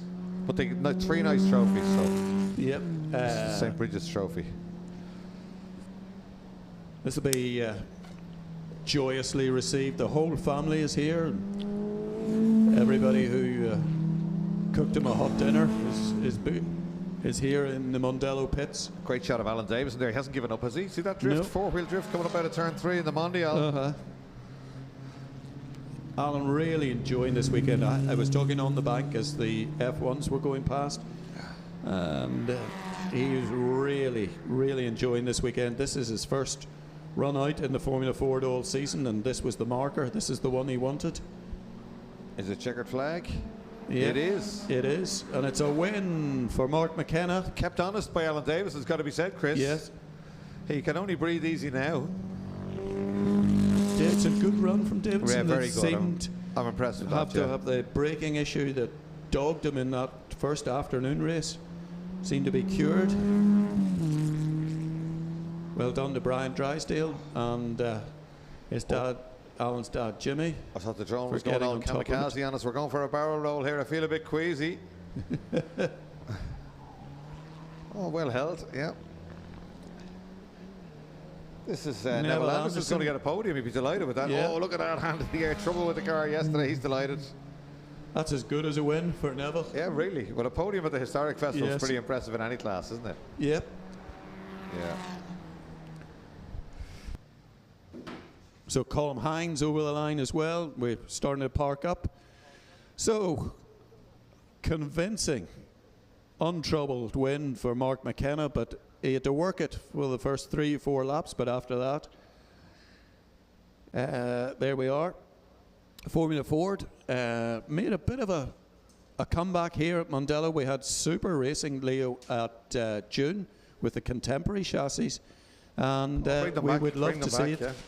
We'd love to come back a bit more. Well, the door's open. We'd love to have them here as well. Yeah. You know? So a couple of more Formula Ford races in Ireland, but the bad news is they're up at Kirkestone.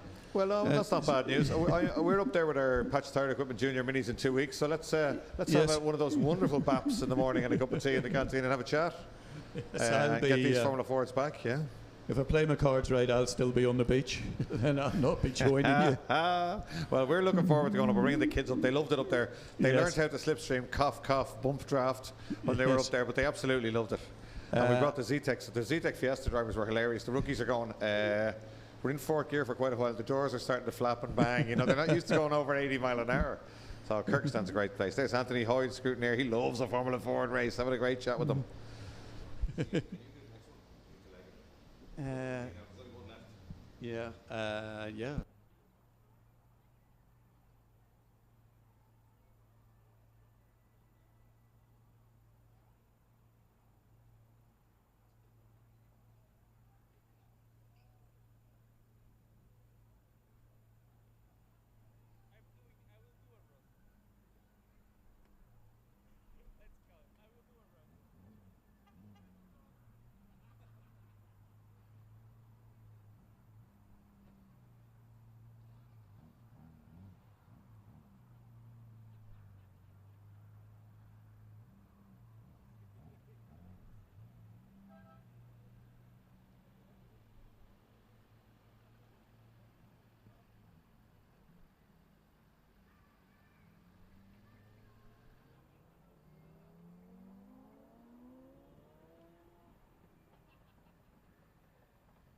So final race for cars then is the, fittingly, it's the Bane Trophy, Precision Graphics Future Classics, and it'll be 15 minutes long, and that's what's coming up next.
So you're stuck with me. Leo is on hospitality duties. And looking after the big picture. So for this Precision Graphics Future Classic, for the Bane Trophy, fittingly, this we are going to see here. This is 15 minutes.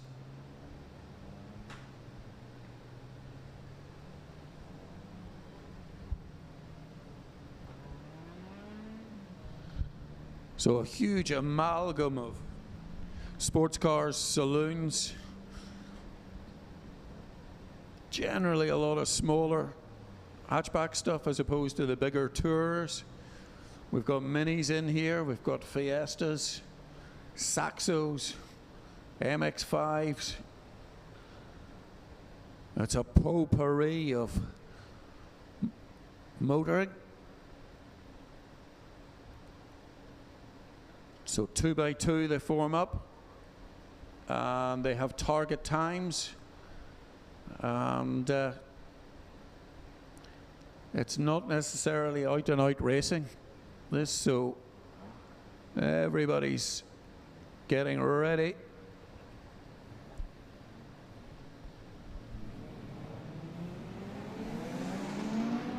Oh, one of the Mazdas, oh, right on the inside. Virtually nudging up against the wall with the Clio alongside him. Very smart looking Clio, but we are off and running. 50 minutes.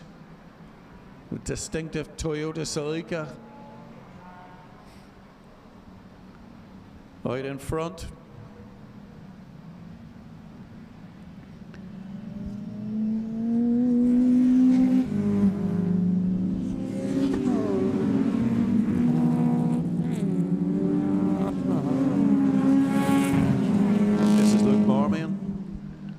Out in front.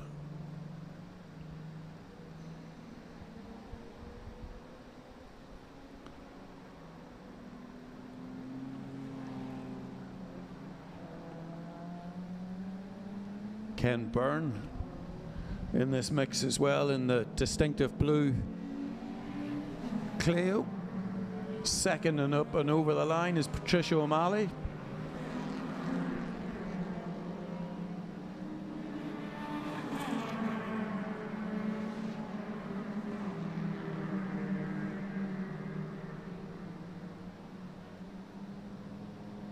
So the Toyota leads. Lovely classic shape of the thing on it. Oh. I think this is catching, I think it's a Civic in behind.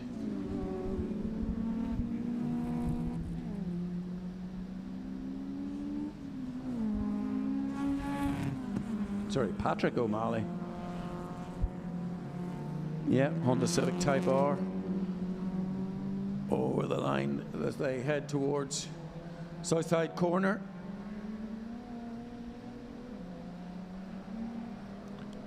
Kicking up the dirt. And here comes the Clio with a little MX-5 nipping at his heels in behind.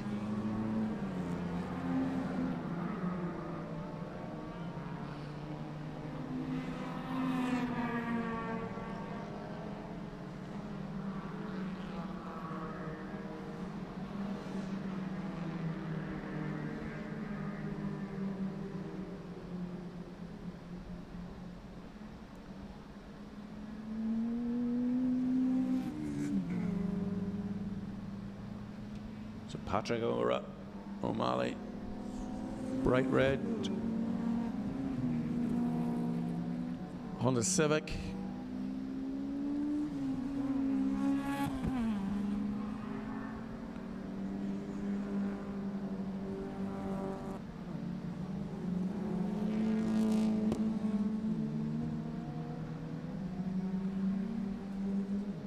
Giving chase. So they go over the start-finish line again, and they've opened up a fair distance over Ken Byrne, and then Brian Sexton right in behind him, then Mark Johnson, David Hammond, Ben O'Malley. This is where the action is. And this dice for third. Oh, and they Ken Byrne in the Clio chops the Mazda right off. Then Mazda had a long look at the inside. But Byrne was having none of it, came from left to right, into the right-hander. Look at the little Mazda closing right up under the boot lid of the Clio as they head out onto the countryside.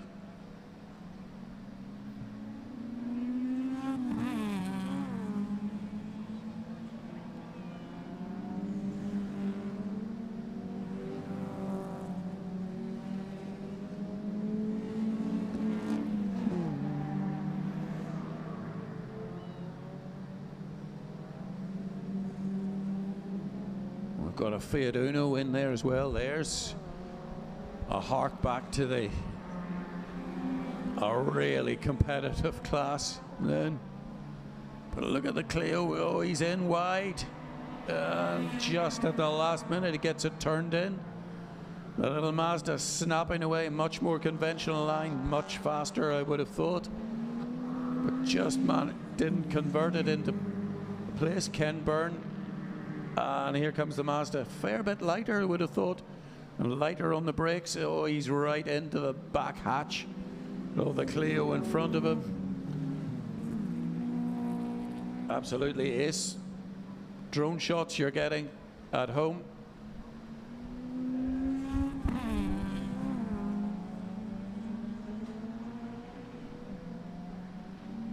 So little Mazda trying for the cut on the inside, and this is for the dash into south side corner, and the Mazda has it. Mazda has planted it on the inside, and the Clio is forced wide.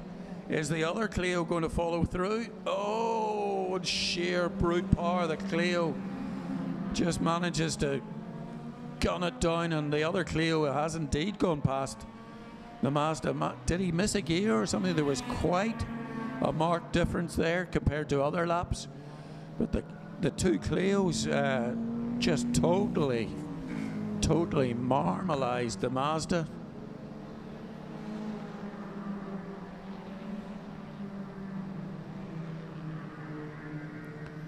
So a 5-car train here for third place. Currently Ken Byrne is leading it in the blue Clio. He's had it, but he's lost it before to the Mazda that you see in third in this dice, which translates to 5th overall on track. So up and chasing Ken Byrne is Mark Johnson in another of these Clios. Johnson tries the inside, now tries the outside, and is going to try and go for the undercut, and the Mazda is there already. So this 5-car train hugs the pit wall on the way down to turn 1. Ken Byrne, that very, very wide line. Mark Johnson has a look at the inside. If he could get it to stick on the second part of this sequence, that might be an option for him. The little Mazda, look how nimble it is on the brakes. Again, right on the boot lid of the Clio in front. This time it's Mark Johnson. Draws up alongside, very steady through the corners. The Mazda is rock solid. The French cars always had a bit of lean. Oh, and the Clio's graveling amongst themselves, and the Mazda's trying to take advantage of it. Mark Johnson is the white car in the middle of that sandwich. The Mazda is Brian Sexton, rather. Oh, and the little Uno takes to the grass, trying to keep up with the two Clios. Here come side by side, not afraid to get in close proximity to each other. Very close proximity to the back bumper of the blue Clio, and it's the dash into the countryside now, and the Mazda's got back ahead again. Just can't seem to have the grunt to get past the two Clios in front.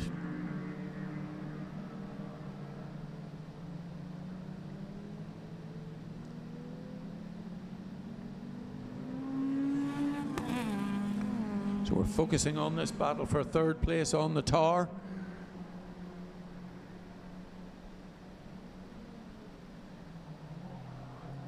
Oh, this is chopping. This is absolutely ferocious dicing. And now the Honda has got past the Mazda on sheer power. The Mazda doesn't seem to have the grunt that the others have, and he's hung out on the outside. And the little Uno now fancies way past the Mazda as well.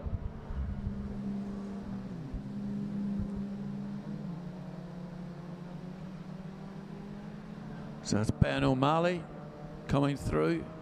This little Honda CRX.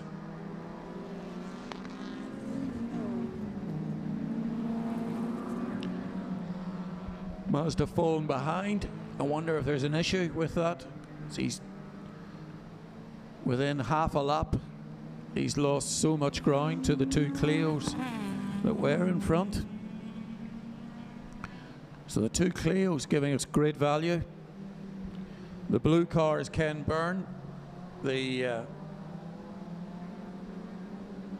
white is Mark Johnson. Oh, and Ken Byrne hugs the pit wall, throws up dirt over the windscreen of the tailing Clio.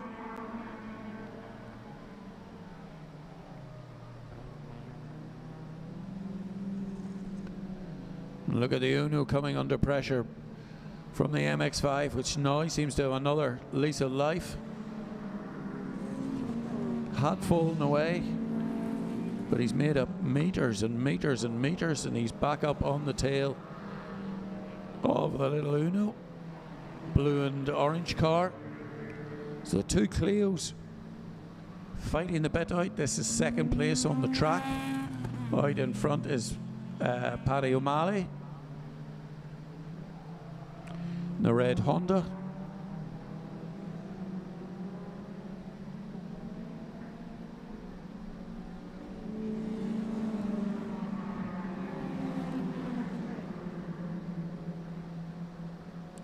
Seem to have lost Luke Marmion a few laps ago in the Celica.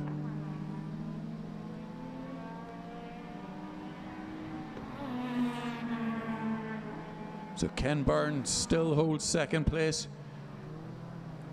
Mark Johnson has yet another nibble at him. Oh, both the Clios getting up onto, hooking up the inside wheel, and off the track goes the Honda CRX and loses the place to the Fiat Uno.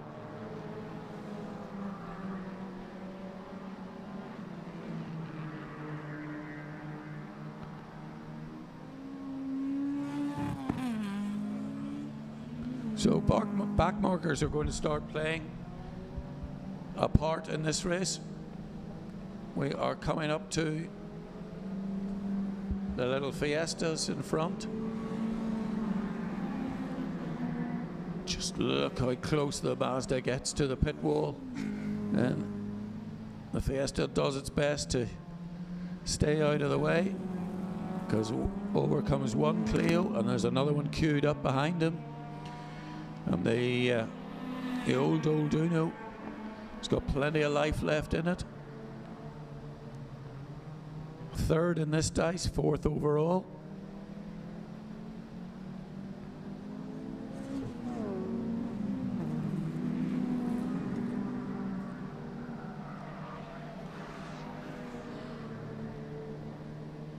CRX with two wheels on the grass in his efforts to get past. Oh, and he's, as I speak, it's the commentator's curse. He runs so wide and so into the gravel, and only just got away with it. So once again, this battle rages down the back straight. It's heading for you now in the grandstand. Blue Clio, Ken Byrne, then Mark Johnson in the white Clio, David Hammond following that up, and then Brian Sexton.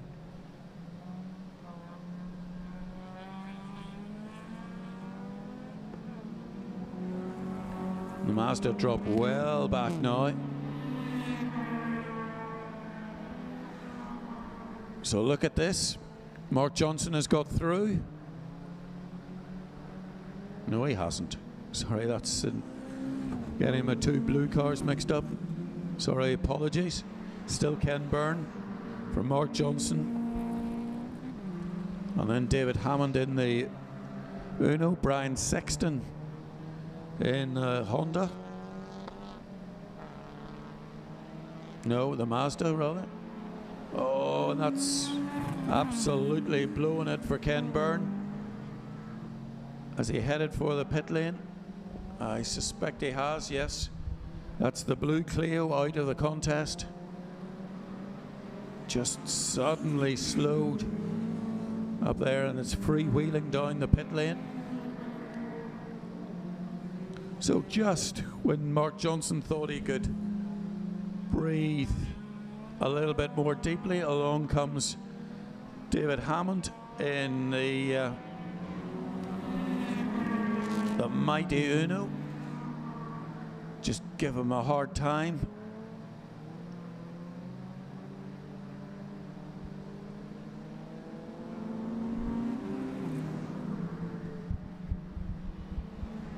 And that is the checkered flag.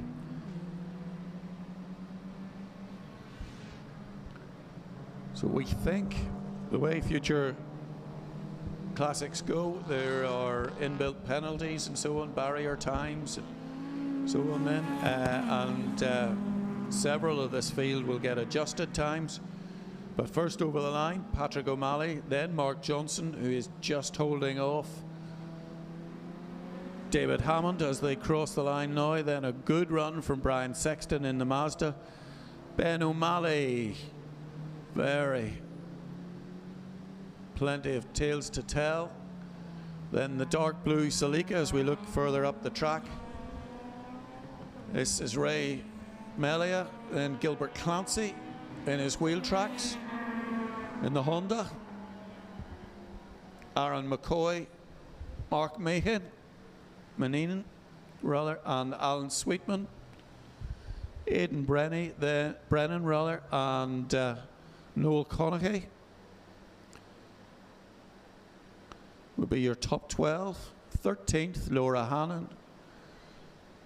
14th, Jay Donegan. So we're going to see if there's penalties applied and so on. Then you'll just probably have to follow this online. So a super duper day's racing here at Mondello Park. Hope you enjoyed it. Put your left foot out and it'll work. It does seem to work. Well, ladies and gents, what a weekend at the Carole Nash Historic Festival. It's safe to say it's the best historic festival we've had at Mondello Park. The kids are having fun on the hurdy-gurdies all day. So Roddy Green, the MD of Mondello, and myself said we'd have a go before we finished off. Everybody's happy. It's been great. The new straight has been named the Bane Straight. Carole Nash has spoken to every classic car enthusiast in the country. We've had Formula 1 drivers here all weekend. It's been absolutely fantastic. It's Martin Borain's 90th birthday, and everybody has had fun. We've had great racing on track, incredible trophies given out. I think it's fair to say it's the best event we've had here in a long, long time. Certainly the best historic festival. Roddy, we leave the last word to you before we say goodbye for the live stream. Thanks, Theo. What a wonderful weekend. I hope the lunch doesn't come back up all over your lap here. If we get away with that, I think it'll be a great weekend. Okay, fantastic. Big thanks to Martin and everybody in See It Live for wonderful coverage all weekend. And as Roddy said, I think we're going to park our breakfast on the tarmac here at Mondello Park in the next few minutes. So goodbye from Mondello Park. We're back shortly with ICCR. Have a look at ICCR.ie for more details.